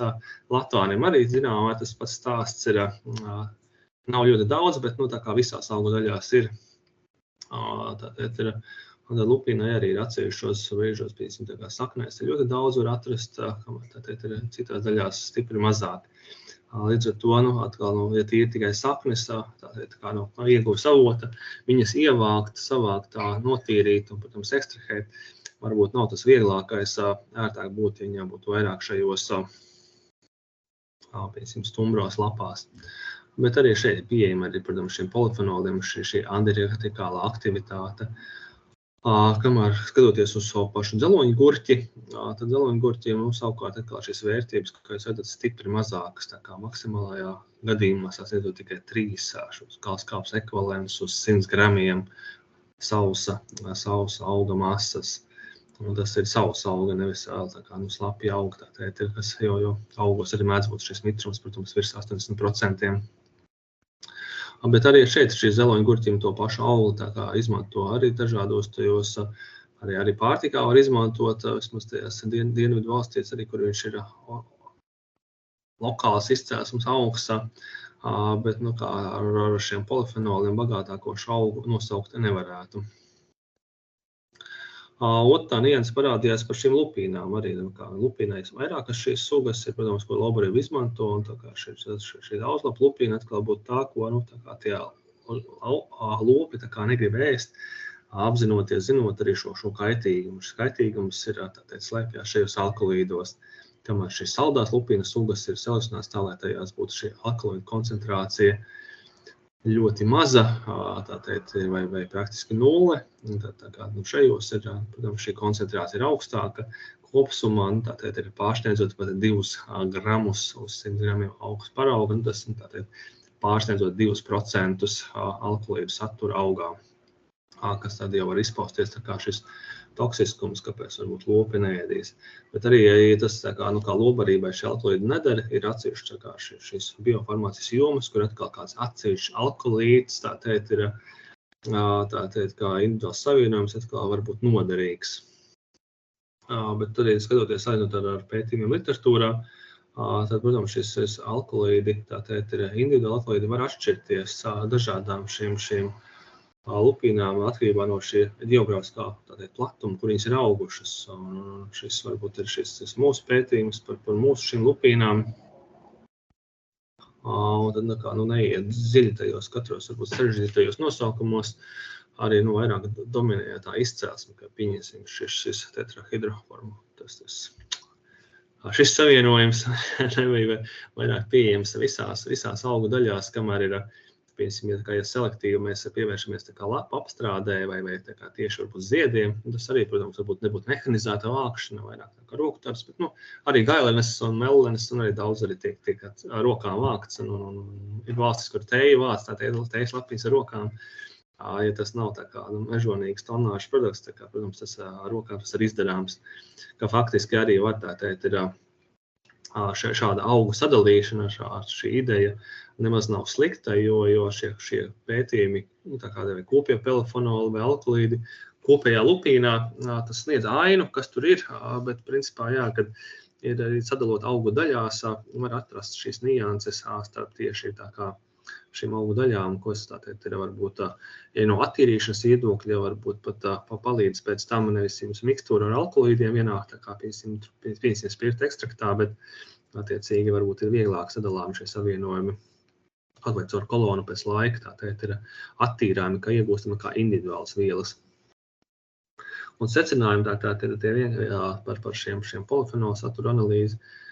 Protams, tā kā parādās to, ka ir kā avots absolūti var būt šie invazīvi augi, protams, no šiem apskatītajiem. Protams, mums vēl ir vesels lērums citas sugu, kuras tā kā varbūt nākotnē būtu vērts apskatīt. Tātad no šī fitoķīmisko savienojumu raksturojumu, cik tur varētu būt tātad daudz, vai ir vērts tātad pievērst uzmanību, attīstīt šīs metodas polifenolu ieguvē no šiem augiem. Bet, protams, arī šeit ir tā lupīna ir tā kombinācija, ja tajā pašā spirtā iešķīst polifenolu, tad iešķīst arī alkalīdi. Tā kā nepieciešama, protams, šī attīrīšana, lai šeit polifenolos nebūtu alkalīdi, kamēr piemēram, puķis spriganē šāda problemātika nepastāv. Jo puķu sprigana tātad arī izcelsmes valstī tā kā netiek uzskatīts par absolūti kaitīgu. Arī tiek medus iegūtas, sēklas tiek ēstas, tiek izmantot arī šie ziedi tā kā šīm tējām vai uzlējumiem. Bet arī tātad ir veido īstenībā tā kā to paskaidrojumu arī šī paša antiradikālā aktivitāte, polifenola daudzums, kāpēc varbūt arī tie lokālie cilvēki izmantoja šajos uzlējumos, tējās. Absolūti arī, jo bija kā diezgan veiksmīgs polifenola avots, kas varēja sniegt tā kā ieguvumus veselībai. Un skatoties tiem alkalīdiem, tad arī, protams, vislielākā tā daudzveidība ir identificēta lapās. Konstatēt 10 dažādi alkalīdi. Tostarp arī tā kā daži neidentificējami, ko esošās datu bāzes chromatogrāfijā vēl tā kā nav identificējuši, bet arī šeit ir atšķirības ar dažādām augu daļām. Tad tas tas aspekts, kam pievērs uzmanību, bija šīs ētriskās eļļas, jo viņas bija iespējams destilēt. Tā literatūrā arī parādījās, kad ir bijuši pētījumi, kad ir tie eļļu saturošie augi, un šīm eļļām arī tā kā ir viens no tiem principā komerciālajiem izmantošanas risinājumiem, ka tas jau tiek izmantots, ka tas nebūtu varbūt tāds tā kā varbūt kosmosa zinātne kā pārējiem, vai neticība, ka principā tur jau tātad ir pasaulē šīs ētriskās eļļas izmanto. Katrs arī droši vien ir redzējis vai smaržojis, ka citu apelsīnu vai eikaliptu ir tās ētriskās eļļas, tas nav pārsteigums, viņas izmanto, viņām ir pielietojama joma, viņām ir tirgus cena. Ir arī tehnoloģijas metodas, tvaika destilācija, ūdens destilācija, tātad augstā spiešana. Var sakot, šī eļļa cilvēcei tātad ir zināma, un tās ētriskās eļļas tiek izmantotas. Un tad tiek izvēlēta šie tātad ir potenciāli smaržojošie, eļļas saturošie augi, kā Kanādas zāslotiņa un saucamās latvānis. Un šeit ievāc šos augus un veic šo eļļu destilāciju. Tātad, un pēc tam veikt testus vai ir izmantojums kā antimikrobiālais, antifungālais līdzeklis, vai būt arī izmantojums kā herbicīds. Un, respektīvi, mums diemžēl nebija ļoti liels, tas bija jādara tā kā vairākās kārtās, katrs tas nebija ātrs process, sapildīt šajā divlitrīgajā kolbiņā, un tad sāk destilēt, un te notiek šīs eļļas krāšanā, kur tad vienkārši atdala krāniņu nolaiž savāc, un tad var veikt uz šīs gāzu chromatogrāfiju, nosakot kādu savienojumu šajā eļļā, kādas šīs atšķirības ir. Un, protams, tika arī noteikti šī kopējā masa, šis iznākums, cik tā eļļā ir, kas, protams, nav liels. Tātad ir Man tur neizdevās pārsniegt šos 3%, piemēram, no Latvāņa, tātad ap 3% svārsties, kas arī diezgan liels daudzums. Nu, sevišķi sēklās ir daudz. Tādās lapās, piemēram, tajās zāslotiņās varēja no arī lapām saknēm izdalīt, bet tas bija zem procentā. Un kaut gan arī tā kā mums arī kumilītes, tā kā Latvijā tiek gotas šeļa, kumilītes arī parasti tā kā ir zem 2% šīs ētriskās seļas, kad tas niecīgais daudzums reizēm nenozīmē to, ka nav vērts darīt. Otrs variants ir atkarīgs no tā biomasas pārstrādes veida, iegūstam eļļas, kas ir komerciāls produkts. Mums vēl aizvien paliek šī biomasa, kur tad atkal var vai nu kompostēt pēc šīs eļļu atdalīšanas, vai likt biogāzes ražotnēs, pieņemsim tālīdzīgi. Vienīgi saka, tas transporta jautājums un pārējais. Latvāņiem atkal tā grūtības šī saskare. Arī šeit, lai zinot, cik latvāņus ir bīstams, veicot vairākas reizes šīs ievākšanas, vācot sēklas, veicot šīs visas, vienmēr bija cimdos, kaut kur vasarā lietus metalītī, tātad, ja 30 grādos lietus metaliem visā pārējā, tā kā, lai neskatoties tur gandrīz vai varēja paģīt tai karstamā, bet reizi pamanījos tomēr tā kā apdedzināties un rokas dabūt čūlās, tātad, un nesapratu, caur kurieni, kāpēc un kā, bet, vienu vietu atšifrēja, jā, vienkārši lietus metaļa mala vienā brīdī parāvās uz augšu un pieskārās, un lai arī tur to ūdeni tur līdzi man bija skaloja, bet tāpat tur ar to bija arī gana tā teikt. Un respektīvi tām eļļām, arī izdalītājām eļļām, lai viņas nav daudz, tomēr ir atsevišķi tā kā ir zāslotiņas zietiem vai Latvijas sēklām, tur mililitros izdevās iegūt tā kā pudelītā redzamu līmeni, nevis tikai kādas pilienas. Arī ņemot vērā tas, ka tāda masa man nebija liela, tur līdz 5 litriem kopējā masa bija lielāko, tā kā tajā dažos gadījumos. Un tad tādās platīšu eksperimentos līdzīgi arī polifonoliem notiek šie kā platītēs dažādās koncentrācijās, tā kā reaģentiem saliek kopā. Tas pats notiek kā platītēm ar šīm dažādām sēņu baktēriju kultūrām. Dažādās koncentrācijās pilina, tātad ir katrai trīpiņai cita koncentrācija, kur ir tātad šis blanks vērtība, kad ir pievienotās attiecīgi var pēc krāsas, pēc pārējā pēc tam redzēt, kādas ir šīs, pie kuras koncentrācijas ir šī inhibējošā, šī iedarbība šīm eļļām, uz kādas sēnes vai rauga vai baktērijas attīstību. Un tad arī tika veidots dažādas koncentrācijas uz tiem pašiem redīsiem, mēģinot veikt šos dīkšanas testus, tieši tas nav augšanas, bet dīkšanas testi, vai šīm eļļām piemīta šī herbicidālā ietekme. Mēs varam kā bioloģiskas šīs izcelsmes herbicīdu, vienkārši latvāņu ētisko eļļu izmantot kādu nezāļu, vai kaitēkļu ierobežošanai. Un attiecīgi skatoties tos eļļu sastāvu, varbūt mēs varam daudz nekavēties pie šiem. Protams, ir dominējošās šīs vielas, kas ir atrodamas šajā eļļā, un tas arī starp šiem augiem ir atšķirības. Arī pasaulē bijuši pētījumi par citām eļļām, kad skatās, kur ir šie dominējušie savienojumi, kuri varbūt nevēlamāk savienojumi, kas var ierobežot šo iespēju. Šis pats limonēns reizēm tātad arī viena no tām vielām, kam ir pielietojuma iespēja, bet arī citkārt ir daži ierobežojumi, kad viņas ir. Tātad, ko kā izmantot vai vienkārši atdalīt šo eļļu attīrīšanu. Bet vēlreiz atgādinot, ka šis eļļu daudzums nav liels, bet zeltpulciņas ziedos bija, varētu teikt, ka pat ļoti daudz, un latvāņos savukārt sēklās ir, loģiski, ir vairāk, kad arī šis daudzums bija ievērojami lielāks kā citās augu daļās, un ja zāslotiņai tajos pavasarī, principā, kad svaigi aug gandrīz vai nav to eļļa attīstās vēlāk, tad latvāniem arī šī pati tendence, kad sezonas sākumā ir minimāls daudzums arī ar citu sastāvu šī eļļa, kamēr uz rudeni tātad paliek vairāk, kamēr pašās sēklās pēc tam tur jau ir vienā pētījumā bija kaut vieni autoru kolektīvs pat bija pamanījušies nedaudz virs 5% eļļas dabūt no latvāņu sēklām. Bet arī šeit, kā skatoties uz šīm, vismaz šeit es ielikuši tikai 5 šīs sugas ir kopā, mēs tur testējām višķiņ vairāk, lai nebūtu tik nepārskatām šis attēls, tad attiecīgi ir šīs eļļas, tātad ir nevis tā kā kopija auga eļļa, bet tieši no individuālām daļām. Es izņēmu ārā tās lapas, pieņemsim saknes, kuriem daudzkārt neparādījās ļoti efektīva šī iedarbība, vismaz pie ļoti zem, tātad ir diezgan lielas bija šīs, nepieciešama eļļu daudzums, lai sāktu inhibēt šīs atsevišķas savienojumus. kamēr pieņemsim šīs latvāņas sēklās vai zeltotīs ziedos, kad ir atsevišķos gadījumos, protams, šīs vērtības nav lielākas par klasiskajām antibiotikām, bet absolūti jau ir potenciāls izmantot, tā teikt, pie šādām vērtībām, absolūti, tā teikt, ir šo savienojumu inhibēšanai ir iespējams izmantot. Arī. Līdz ar to zeltlotiņa ziediem arī, viņas arī varbūt ar rokām vācami tur, vai varbūt mehanizēti, bet šis daudzums, ko var iegūt, ir diezgan liels, un šai eļļai arī ir varbūt arī praktiskas pielietošanas iespējas kā antimikrobiālais līdzeklis, un dažkārt arī kā pretstēņu iedarbībai. Tad ar savukārt mēģinot veikt šo varbūt to testēt herbicidālo iedarbību, tā kā izmantojot kā biotiskas izcelsmes herbicīdu, tie rezultāti nebija tik viennozīmīgi.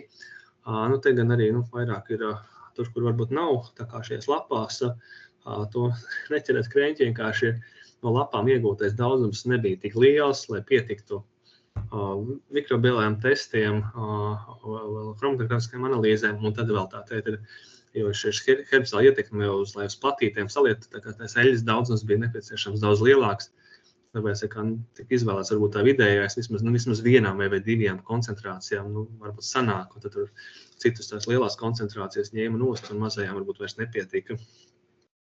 Bet šeit arī pa lielām garumus ietekmēja mazāk, dažkārt viņi stīdzēja, garāki bija, bet tievāki, neveselīgāki, kuras neielika to svara, bet šis herbicidālā ietekme attiecībā uz to dīkšanu vairāk ietekmē nevis pašu to stublāju, bet īstenībā vairāk saknīti un ietekmē masu. Ja garumā neparādījās, tad parādījās šī iedarbība tieši uz to masu, ka viņi bija vājāki, un attiecīgi, kad kopējais procents, skatoties vēl uz to masu, bija ietekme, kad arī īstenībā var šī ēteriskā eļļa ir kā bioherbicīds izmantojums, tikai, protams, tad jāskatās, uz kuru tieši selektīvu augu sugu.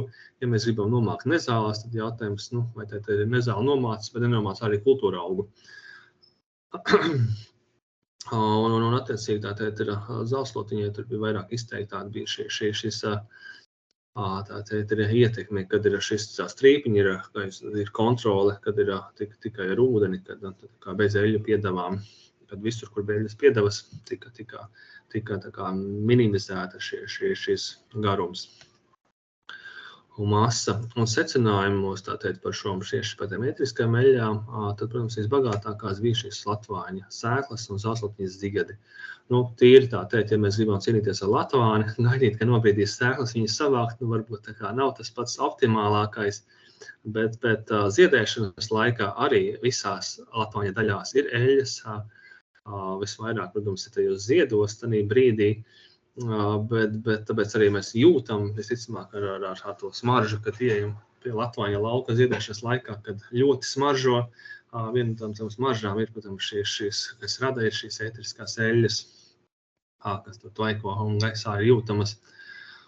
Bet arī tā nianse parādījās, kad ir, piemēram, šajās pašos latvānija un zeltlotiņa augu daļās dominē šie monoterpēni, sekvesterpēni, kamēr atkal latvāņa sēklās atkal dominē vairāk esteraldehīdi šajās eļļu, tajās individuālajos savienojumos, kas atkal no šī komerciāla izmantošanas joma, pielietojuma veida, tad var skatīties, kur varbūt augu daļa, kurā sezonā būtu varbūt efektīvākā ieguvēja ekstrakcijai, destilēšanai.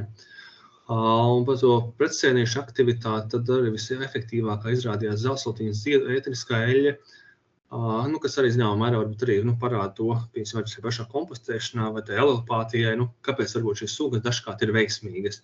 Viens variants tām lupīnām ir arī, protams, šie alkoholīdi, jautājums, vai viņi kā pārī augi to uztver vai neuztver. Viens variants ir šī ēteriskās eļļas, kas arī varbūt šiem latvāniem un zeltlotiņai arī ir tas viens no tiem arī veiksmes faktoriem, kas tā teikt ir spēja nomākt citus, arī būt kā antisēņu iedarbība, līdz ar to varbūt parazīti viņiem nekā neuzrodās.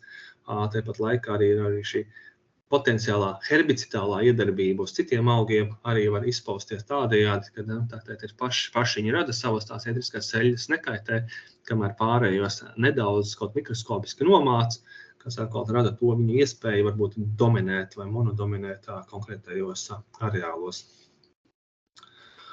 Un attiecīgi tā teikt ir pie tā diezgan tā teikt ir jau zemas koncentrācijas bija iespējama tā teikt konstatēt dažādas kā inhibējušas iedarbības uz dažādām scēnītēm. Attiecīgi šīm eļļām ir iespējama tā teikt ir bioloģiskas izcelsmes šos līdzekļus veidot tā teikt ir absolūti realistiski.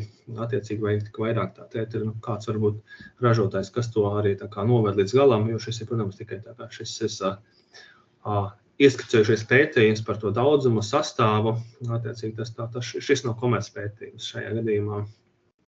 Un attiecīgi par to herbicidālo iedarbību nav tik viennozīmīgi tie rezultāti, bet arī bija novērojams, ka tomēr tiek kavēts un šis eļļu koncentrācija, lai nebija ļoti maziņa, tā teikt, mikrolitrs militrā, bet to nevar uzskatīt arī par augstu un jau iespējams, tā teikt, ir veikt atsevišķu šī gadījumā redīsu, šo dīkstspēju.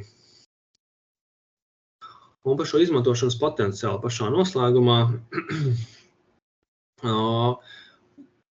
ir dažādi šie savienojumi, to jums augos atrodam, tos lipīdu pētījumu, to sākotnēji šeit neiekļauju, lai nebūtu ļoti daudz varbūt šo dažādo vielu, kas noteicā kromatiskām metodēm, bet ka lipīdi vairāk, protams, ir sēklās, un atkal savukārt no šīs perspektīvas, ka mēs vēlamies iznīcināt, tad, protams, gaidīt katram invazīviem augam sēklu nobriešanas laiku, tā kā tas ir nedaudz varbūt riskanti. Tā kā līdz ar to, protams, lipīdiem arī piemīt šī komerciālā tā vērtība, un tos arī izmantot dažādas citas lipīdus un šīs taukskābes, bet līdz ar to šeit varbūt tā kā sākotnējā pētījumā šajā etapā, šajā projektā es vairāk pievērsot šim augiem, kuriem ir tā kā šī liela biomasa, plaša izplatība, un varbūt noteikti šos kopējos, tā teikt, šos polifenolus, tā teikt, arī noteikti šīs ētiskas eļļas, tāpat mēģinājumi pie lipīdiem, tāpat tika noteikti vēl bez kompostēšanas arī šī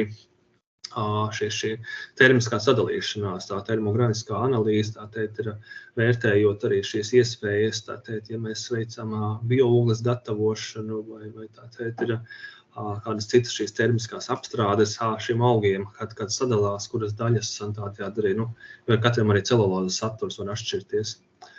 Tas, ko vēl neizdevās vismaz šajā projektā izdarīt, bet, protams, parādās arī tādi jautājums par japāņu diššūreni, lai arī mūsiņi varbūt nav ļoti plaši izplatīta, pašam neizdevās tā teikt, kaut kur viņai uziet virsū, vismaz tā netīšām, bet vismaz pasaulē viņi izmanto šajā man grūti šo izrunāt, ir resveratrola ekstrakcijai. Un šo savienojumu izmanto, tā teikt, jau pasaulē jau liek kapsulās, bet ir, ka izmanto kā šo barības piedevu cilvēkiem, kā zaļās tējas, piecim aizstājai bez maz vai. Tad arī, protams, ir pētījumi, kad ir pierādījuši arī pretvēža aktivitāti šim savienojumam. Un absolūti, tas arī sasaucās ar to, ar šiem pētījumiem par šo pašu diabētu vai vēzi, kad arī Eiropas Savienībā dažiem augiem pat viņi jāierobežo, ja iegūstama šī vērtība tāda, kad var iegūt vielas savienojumus, kas var noderēt medicīnai, farmācijai, tad absolūti veicot drošu šo saimniekošanas veidu, protams, šos augus var mēģināt varbūt nevis pavairot, bet vismaz izmantot arī vērtīgu vielu ekstrakcijai, ka tas tā kā arī varbūt Eiropas mērogā nav gluži tā teikt ir aizliegts vai nevēlams, ņemot vērā sevišķi pasaulē ir vietas, kur tā teikt ir to dara, ir pierādīts un tā teikt ir, es nezinu tieši par to dziļākā līmenī par medicīnu vai tā kā ir preparātu izstrāde šobrīd notiek, tā kā zinātniskās publikācijās ir pierādīts šī pretvēža aktivitāte vai notiek arī kādi klīniskie pētījumi vai medikamentu izstrāde. Kaut gan meklējot citu to informāciju, tā teikt, var produktus, tad absolūti tā teikt sevišķi tajās valstīs, tā kā piemēram Himalajās, šīs sēklas arī tiek visādiem risotto klāt un ēd salātos ēd. Arī latvāni, kamēr vēl sezonas sākumā viņiem nav šo ēterisko eļļu ar antimikrobiālo aktivitāti un pārējo, tad arī Krievijā viņi mēdz pat tā kā salātos vai zupās tā teikt izmantot. Zāslotiņā izskatās, ka viņš ir tik varbūt netoksisks augs arī cilvēkiem, ka tas pielietojuma joma, tātad plašums ir diezgan liels, sākot ar krāsvielām, tādas ziepēs izmantot, tātad tējām, urīnceļu iekaisumiem, tinktūrām, kompresēm uz ādas. Un arī šīs eļļas pieminēja par šīm eļļām. Arī šeit ir, tātad, gan no zāslotiņiem, gan no pašām mēģināja, bet tur no tās puķis priganais ir minimāls daudzums, bet ir kas arī veic varbūt šos uzlējumus, ne tik daudz kā eļļas, bet uzlējumus.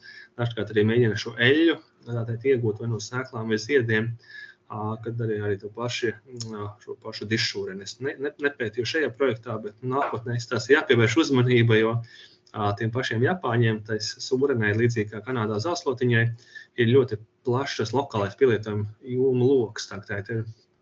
Un jāpavēro, kas notiek ar to sūreni, vai tās pašas savienojumus vai līdzīgās koncentrācijas. Mēs varam atrast arī tajā dišsūrenē, kas aug šeit. Jo arī, vēlreiz, viņas var atšķirīgi no tā ģeogrāfiskā platuma vai vietas. Dažkārt ir šīs komponenti var būt līdzīgi, bet var veidoties šīs atsevišķie bioloģiskie pielāgojumi un atsevišķas vielu, tā kā šo fitoķīmisko savienojumu koncentrācijas, varbūt atšķirīgās koncentrācijās, kas var pavērt plašāku pielietošanu iespēju vai savukārt limitēt. Otrā nianse, kas par to es ar pievēršu uzmanību Kanādas elodējai, kas arī mūsu problēma un invazīvais augsts. Šeit gan ir parādījās viena interesanta nianse, kad 80. gados bija dažādi pētījumi, tur arī vietēji arī izmantojuši pat arī kā ēdamo šo pondvīdu burciņās un taisījuši dēļ šī augstā proteīnu satura un arī kā putniem, kā barības piedeva arī dēļ šiem proteīniem. Bet tad kaut kā ir visa tā pārvērtā zinātne pievērsusies citiem augiem, ka tās elodējas izstāsta, ka tā ir pēdējās publikācijas ap 80. gados vēl bija, un neko jaunāku daudz vairs nevar atrast, kamēr šis nutalī, šo elodēju tad atkal ir bijusi pievēršanās tai Kanādas elodējai, bija pētījuma loks, hops, un tad ir izstāsta, kad viņa izskatos no apretes, nevienam vairs neinteresēja. Viena opcija, kad nekā tur nevarēja atrast, vai ne? Otrs variants, ka, protams, ir tā kā ir pat jāatrod, tad, kā mums sākt komerciāli ievākt, vai ne, arī Latvijā, tā kā, mēs varat pateikt vietas, kur tagad tā pieklājīga apjomā, tā viegli savākt varētu šīs elodējas.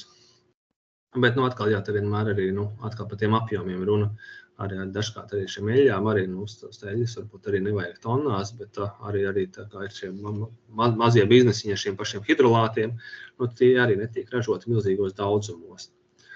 Un attiecīgi arī mūsu šīs invazīva auga, lai mums viņi izplatās un mums jāierobežo viņu izplatība un vēlams varbūt samazināt šīs platības, ir, protams, arī lūkojoties dziļāk tajos pašos augos, augu sastāvā, ir atrodami šie komponenti, kurus var izmantot. Un veiksmīgi izmantot, attiecīgi būtu šis, varbūt tas kopsaucējs tāds, kad ir, ja mums arī tā vidēja cipari, kas parādījās internetā, tā cīņa ar latvāņiem varētu izmaksāt 400 līdz pat 450 eiro par hektāru, tad attiecīgi, arī kur tās izmaksas atrast. Viena tā nianse, ja mēs pļaujam, tērējam šos līdzekļus, tad šo biomasu pēc tam tad attiecīgi apstrādāt, izmantot vai polifenolu ieguvē, vai eļļu ekstrakcijai, vai šam pašam biobutanolam. Dažkārt varbūt tās izmaksas netiek veidota peļņa, bet vismaz varbūt tiek kompensēti varbūt šie zaudējumi cīņai ar šo invazīviem augiem, šo izplatību. Un tā nākamā nianse parādās par šo, ja šobrīd mums ministra noteikumos ir tikai viena suga, ar kuru mums tā brutāli būtu jācīnās arī visiem katram zemes īpašniekam, kas varētu būt nākotnē, ja mēs šīs sugu skaitu palielinām, ar ko mums būtu nepieciešama šī cīņa. Tas attiecīgi arī varētu palielināt šīs izmaksas šiem īpašniekiem, kuriem ar to būtu jācīnās vai pašvaldībām. Otrs variants, tāpēc šie risinājumi varbūt, kas varētu kaut nedaudz kompensēt vai pat radīt varbūt šo ienākumus, varētu būt visnotaļ interesanti. Paldies, kādi jautājumi?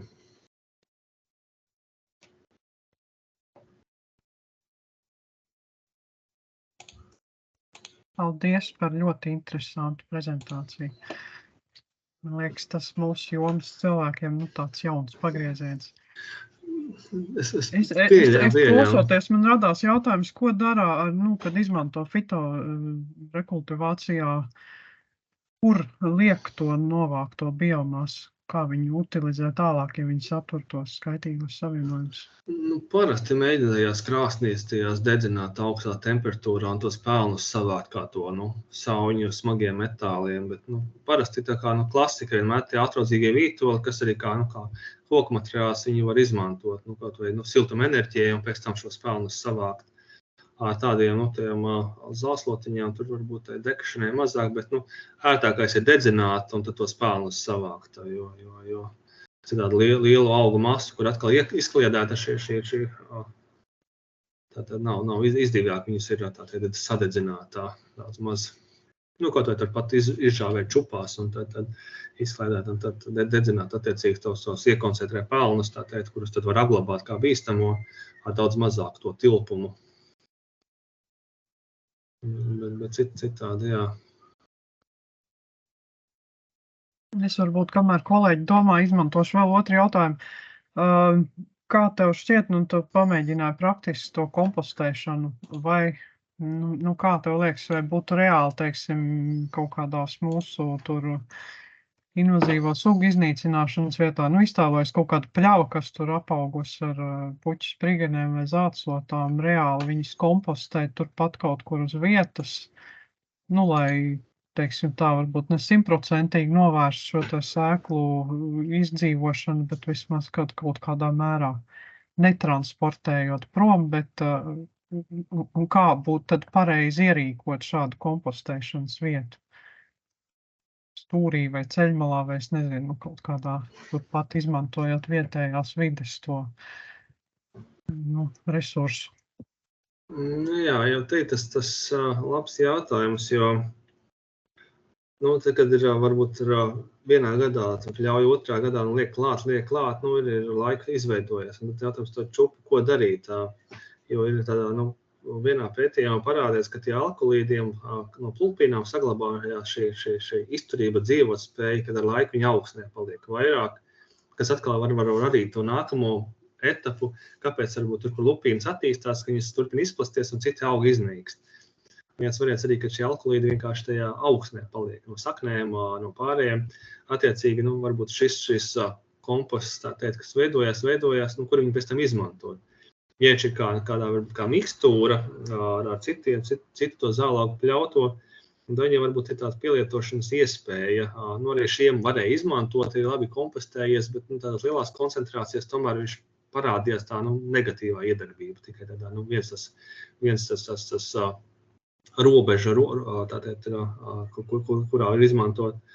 Bet pa lielam ir tā apmaisīšana, izskatās, kad ir vērtīga, jo tam pašam latvāniem viņš tik ļoti ātri saploka, kad viņu kā tīru ir, un sevišķi latvāni parasti kā monodominējuši audzi, tur izstās baigi struntīgi, tur tad jāliek kaut kādi, varbūt jāsamet, nezinu, varbūt kaut kādi zaru vai sarpslāņi, lai būtu šī aerācija kaut kādā mērā.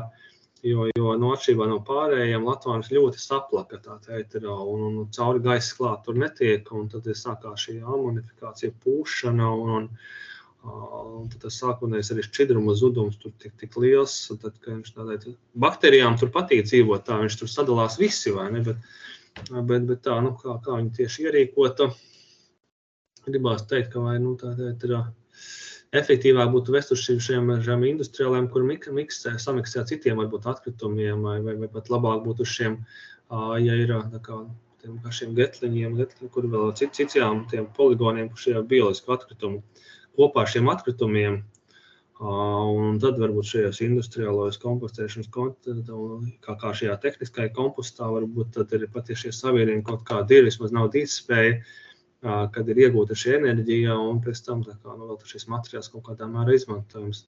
Bet tās izmaksas ir ļoti ierobežo, lai nebūtu jātransportē, lai tas kontakts ar cilvēkiem samazinātos. Tad atšķirībā no pārējām, gribētos teikt, ka jāmiksē būtu ar citiem zālaugiem kopā. Tad tas varētu būt veiksmīgāks rezultāts un kompostam būtu izmantojamāk iespēja pēc tam, pēc gada diviem, kad viņš tur pastāvējis. Bet Latvāniem pilnīgi noteikti vajag kaut ko ir ar kaut kādu struktūru, kaut kādu tur likt klāt prīdas zariņus, tur tā slānīšos salikt, jo citādi būtu tad tas rezultāts būs arī tam kompostam bēdīgs. Ja drīkst, es arī noteikti gribu teikt ļoti lielu paldies, bija ļoti interesanti, ļoti vērtīgi.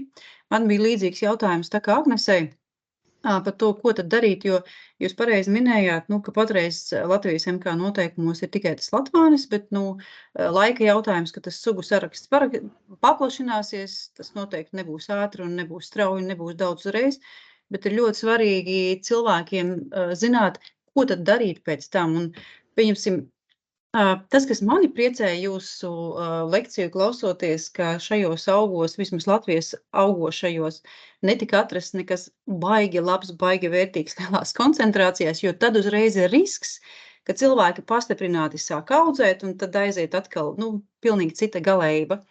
Bet tas, kā veiksmīgāk tos kompostus un tā tālāk, jo arī piemēram, patreiz pārvalde regulāri organizē dažādas talkas daru labu dabai ietvaros, piemēram, puķis priganes. Līdz šim tā klasika ir bijis, ka viņas tiek rautas, liktas melnajos maisos, un tad domā, kur tad tos maisus likt, tur viņas sapūst, pēc tam viņas izmet, kas bez šaubām nav zaļi. Tas, ko mēs plānojam tagad tuvākajā talkā arī, ka mēs vienkārši viņas liksim čupā, klāsim ar melno plēvi, tā kā mazāk tās plasmasas izmantojamības. Bet saprast, kas ir labākais, ko ar viņu darīt, kaut vai vienkārši kompostējot, jebkuram zemes īpašniekam, palielinoties šo sugu sarakstam, kas noteikti būs jādara.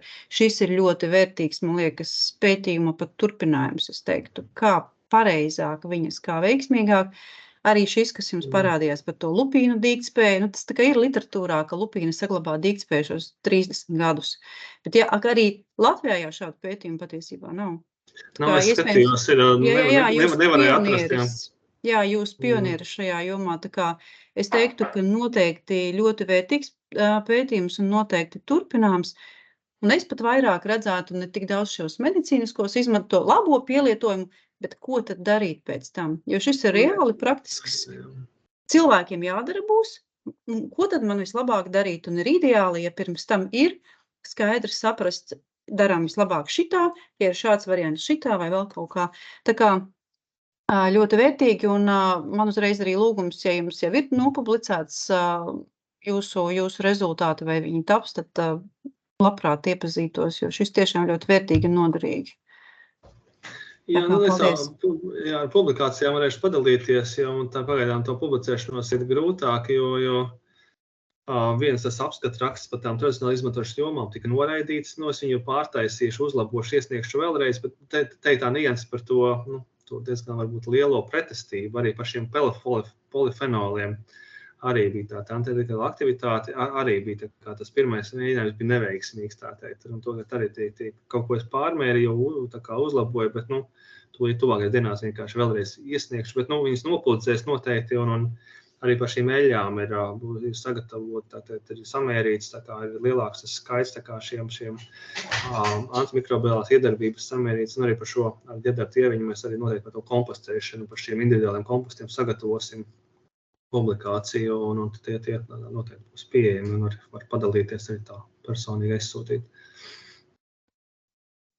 No otras variants, tagad šobrīd ir profesors Māris Kļaviņš savā projektā, mēs mēģinājām arī to latvāni, kas savācām šo nākamais, tas varbūt ir smalkāk izklausās arī šī hidrotermāla ogle, nav tikai kā bio-ogle, kas varbūt energoietilpīgs process, kā gatavot vai aktivētu ogli, bet arī kā hidrotermāla ogle, kad ir daudz zemākā varbūt temperatūrā, kad veidot arī šo ogli, ar dažādu citu pielietojumu jomām, bet tagad arī pagaidām mēs arī mēģinām šo latvāņu kātus izmantot arī kā šo avotu termiskai apstrādē hidrotermālas ogles gatavošanai. Un tas arī, varbūt tiem kātiem izstās lielāks potenciāls nekā lapām, bet tas arī viens no tiem veidiem, ja ir prototīpa iekārta kāda, kur var tad arī to latvāni pieņemsim, varbūt ne tikai biobutanolā, bet var arī varbūt lielāku apjomu, var pārstrādāt oglē, kas arī būtu cits materiāls un absolūti tik utilizēts šis materiāls.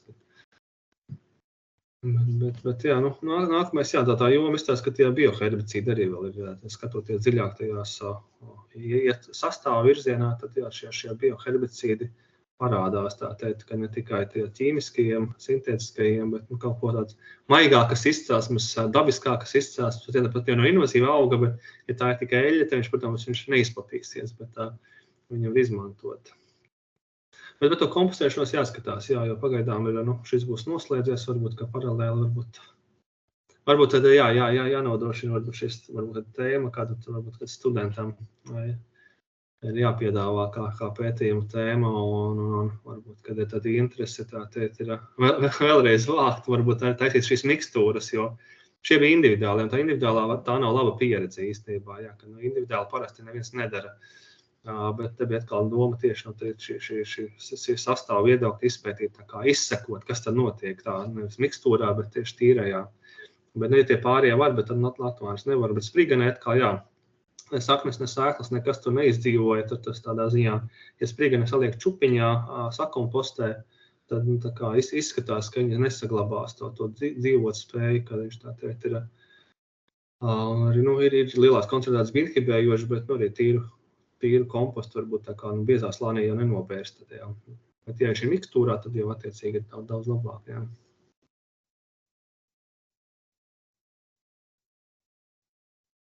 Varbūt var pakomentēt, kā tas ir, cik tāls ir tas un ilgs tas ceļš no laboratorijas kolbu mēģinājumiem līdz reālai ražošanai. Vai Latvijā varētu būt uzņēmēju interesi par tiem pašiem bioherbicīdiem?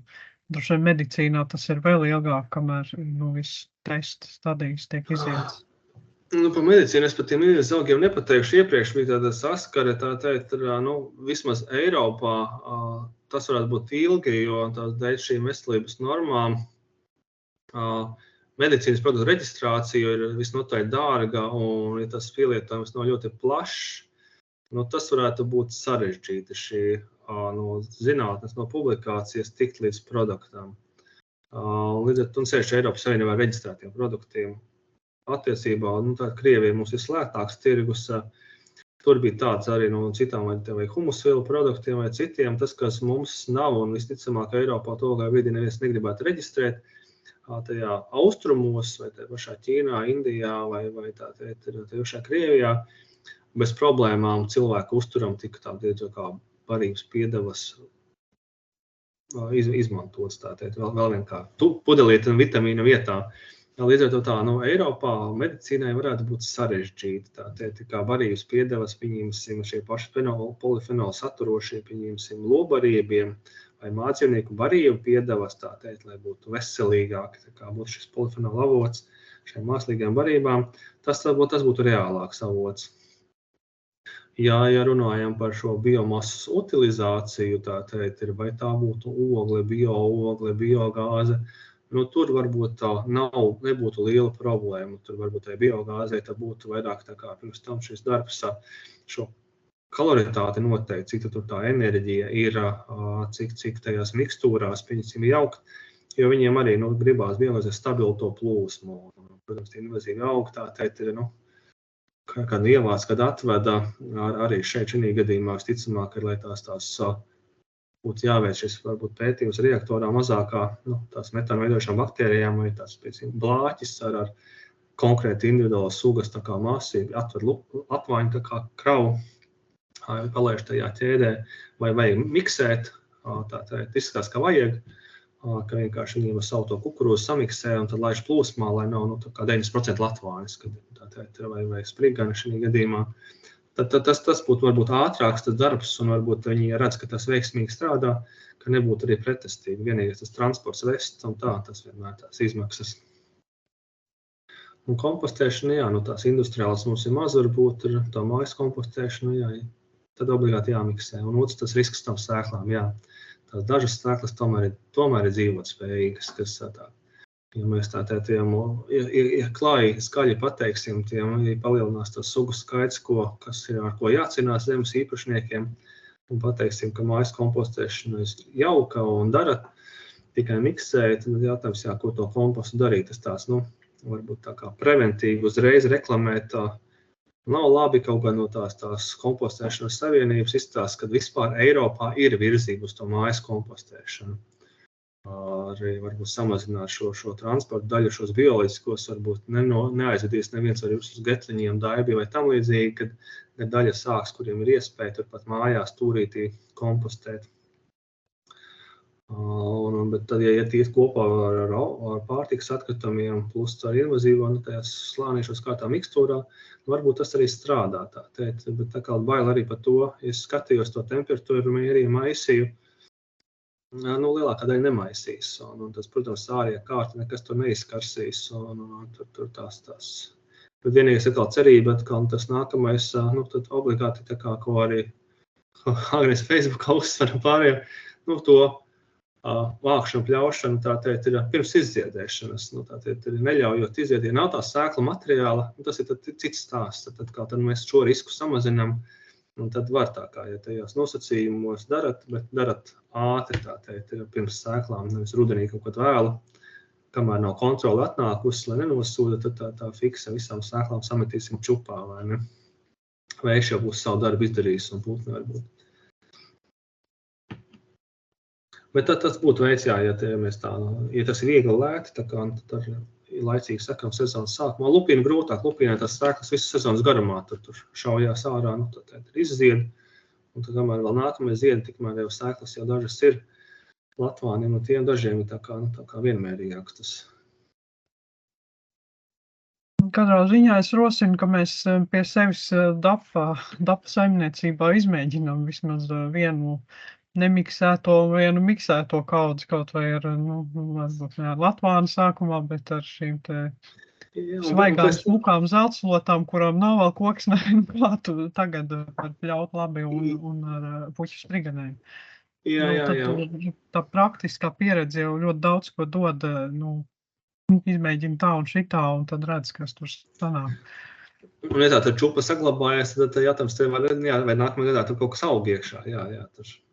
Jo tā sēkla arī, vēlreiz, tā saskaļa augstiņai patika labāk tam visiem invazīviem augiem nekā tīrās, sterilās Petrija platītēs, ūdens šķīdamā, tad viņas, man te vēl negribēja tā kā iedzīvoties. Tur vajadzēja skāvīt lietu vai tur 4 dienas vēsumā leduskapī tumsā, tā kā tur iedzīvināt viņas bija grūti, bet tās augstnieki, tad, kad palaid tikai dabā, tad viss notiek. Bet šī gadījumā, ja jums kaut kāda komposta čupa, tad arī kaut vai to, atver to paraugu, kaut vai pH noteikti vai tam līdzīgi to var, Tas būtu interesanti, vai tajās mikstūrās arī šis pats saglabājas tie paši 9, kā man bija, kas ir tomēr augsts. Tā teikt, es arī nevaru tā teikt izdomāt. Viens variants ir šie amonijas sāļi, kas izveidojušies, bet varbūt pārāk maz aerācija bija par spīti maisīšanai. Laidot, ka Latvānas saplaka, es tur viņi cietīgi centos maisīt, bet varbūt viens no tiem, ka tā varbūt vēl par maz bija maisīšana, kas tā kā radīja to amonijas sāļu un to pH pieaugumu, kas atkal ir pH 9, tas tomēr augsts, tā kā to tā neizskaisīs ļoti tā kā plaši ātri. Bet to miksturu, droši varat pamēģināt, un, ja vajag, tad kaut kāds analīzes varam uztaisīt, kas tur sanācis beigās.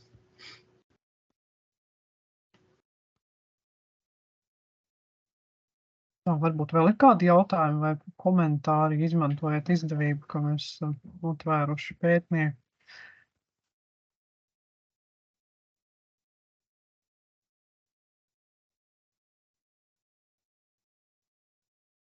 Bet vispār dabas aizsardzības pārvaldītas sastāvs tā kā neinteresē, Nevajadzīgi pētījumi.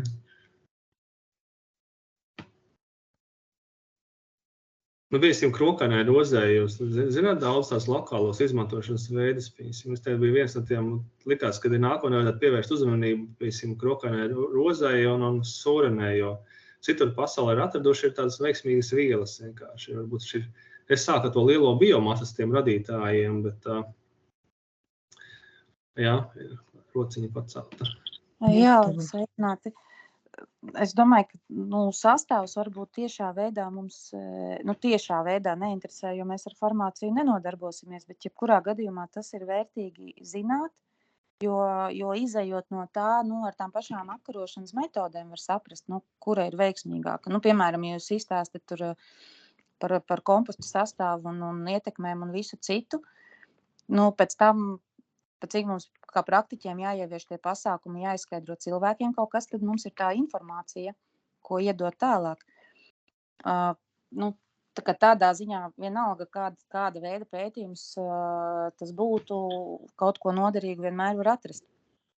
Bet es vēl par rozi zinu, zaptisvāru un vēl visu kaut ko citu, tā kā mežarozīšu sīrupus un visu koku rokainām rozēm tieši tāpat savāds un darbojās. Un tā kā tur, un arī tur iespējams no tā sastāva vai var secināt par to augu fizioloģiju, kas ir atkal varbūt tās labākās ķīmiskās auga apkarošanas metodas. Tas jau arī vēl ir viens aspekts, ko mēs varbūt tā kā līdz šim baigi neesam pievērsuši uzmanību. Jo tas ir, kādu ķīmiju mēs izmantojam šobrīd, apsmērējot tos pašus stumbrus, varbūt, kad ir vienalga gošlapa kļava vai roze, vai visādi veidi jau ir bijuši. Tā kā, tas jau arī, ja mēs zinām, kas tur augā iekšā ir, mēs varam saprast, ko tur labāk virsū uzsmērēt, lai ātrāk sakņu sistēmu iznīcinātu vai kā savādāk. Arī no tāda aspekta paraugoties.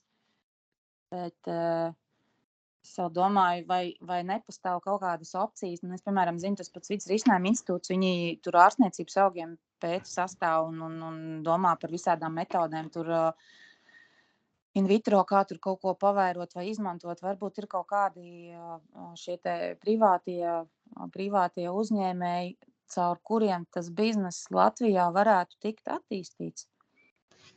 Kaut kā paskatīties, jo, principā, mūžīgā problēma jau ir tā, ka, tai pašā iedomājas Lubāna Mitrai, kur ir pilns ar latvāņiem.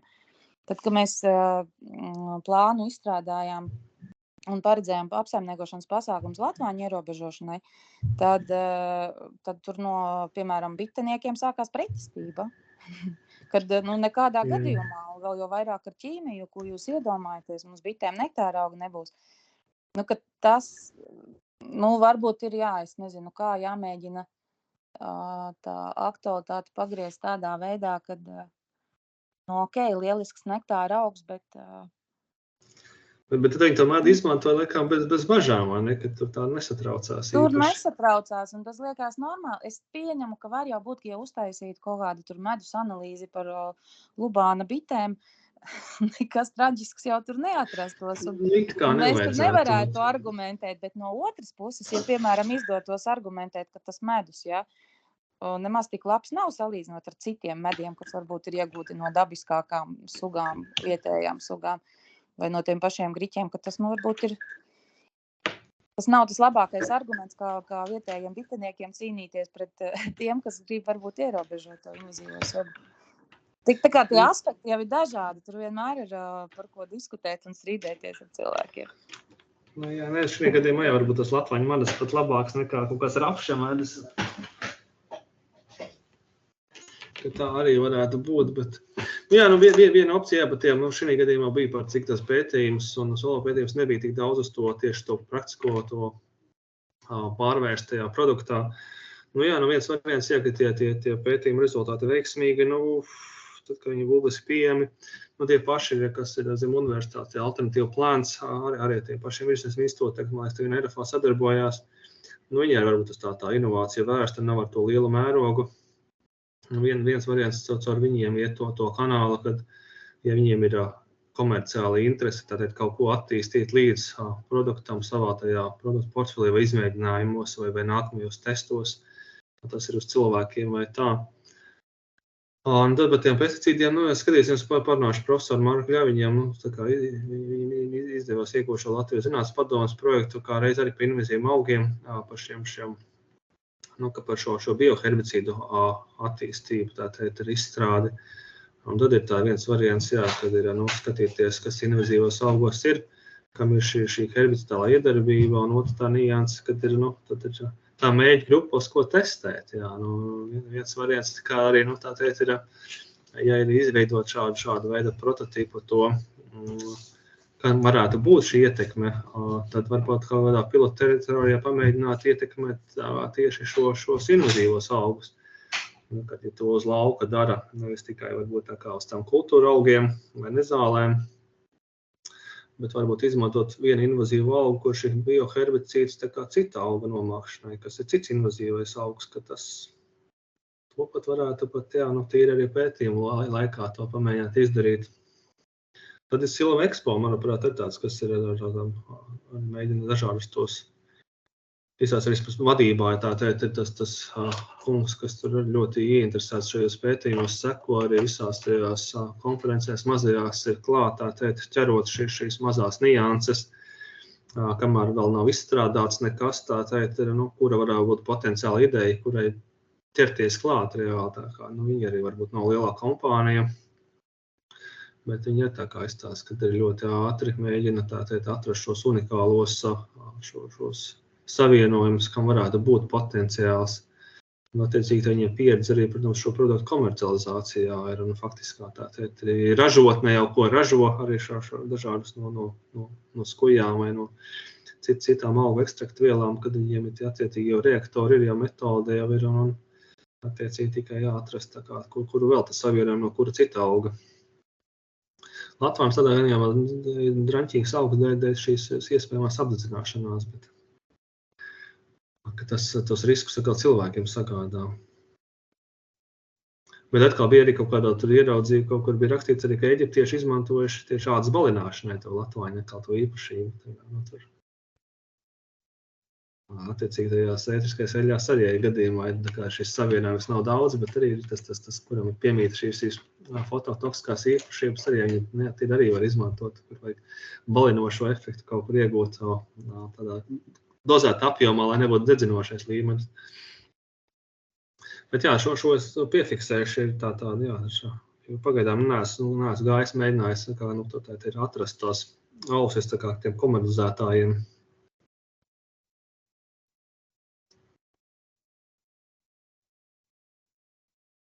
Bija ideja, tiem pašiem alternatīvu plāns bija arī par tiem pašiem polifenoliem, kad tika iesniegts, nezinu, iegūšo finansējumu arī Latvijas Zinātnes padomes, vai tām tieši arī par šiem augu izcelsmes polifenoliem, kā piedevas mājdzīvnieku barībai. Un viena no tām opcijām, ja tas projekts iegūt finansējumu, arī būtu šo invazīvu augu, šos polifenolus iegūt, attīrīt un pielikt kaķu barībai, suņu barībai klāt. Tas tā, lai būtu arī tas praktiskais pielietojums, kad faktiski ir ne tikai tie polifenoli ir labi, bet viņas arī var sākt izmantot un attiecīgi varbūt jau parādās komerciālā interese. Tātad vairāk tos augus ievākt, nevis varbūt viņas audzēt, bet vienkārši, kur viņi stāvēja. Vēl viena nianse, ko var padalīties arī tur, kur es vācu tos augus, dažkārt ir tos 2-3 gadus vācot, ir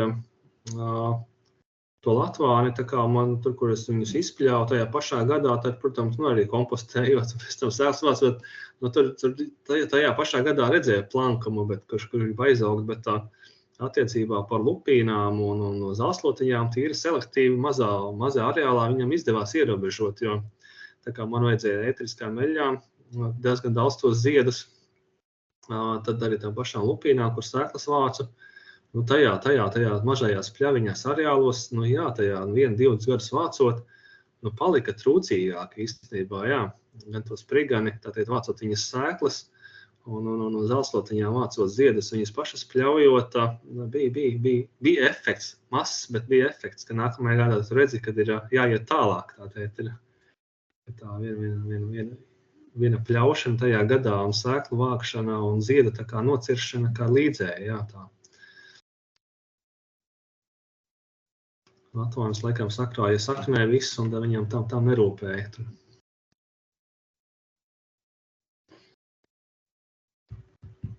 Labi, Oskar, liels paldies. Domāju, mēs esam pietuvojušies arī laikam, kad jāskrien citos darbos, bet tiešām paldies par ļoti interesantu priekšpusdienu. Un, ja tev izdodās, tad atsūti mums arī ierakstu, jo būs vēl kolēģi, kuri netika, diemžēl, bet kuriem arī ir interesi. Jā, labi. Un, ja ir kāds pētījuma materiāls, tad ļoti labprāt var man atsūtīt kaut vai, tad es nodošu tālāk. Jā, paldies visiem, kas bija piedalījušies. Paldies, redzēšanos.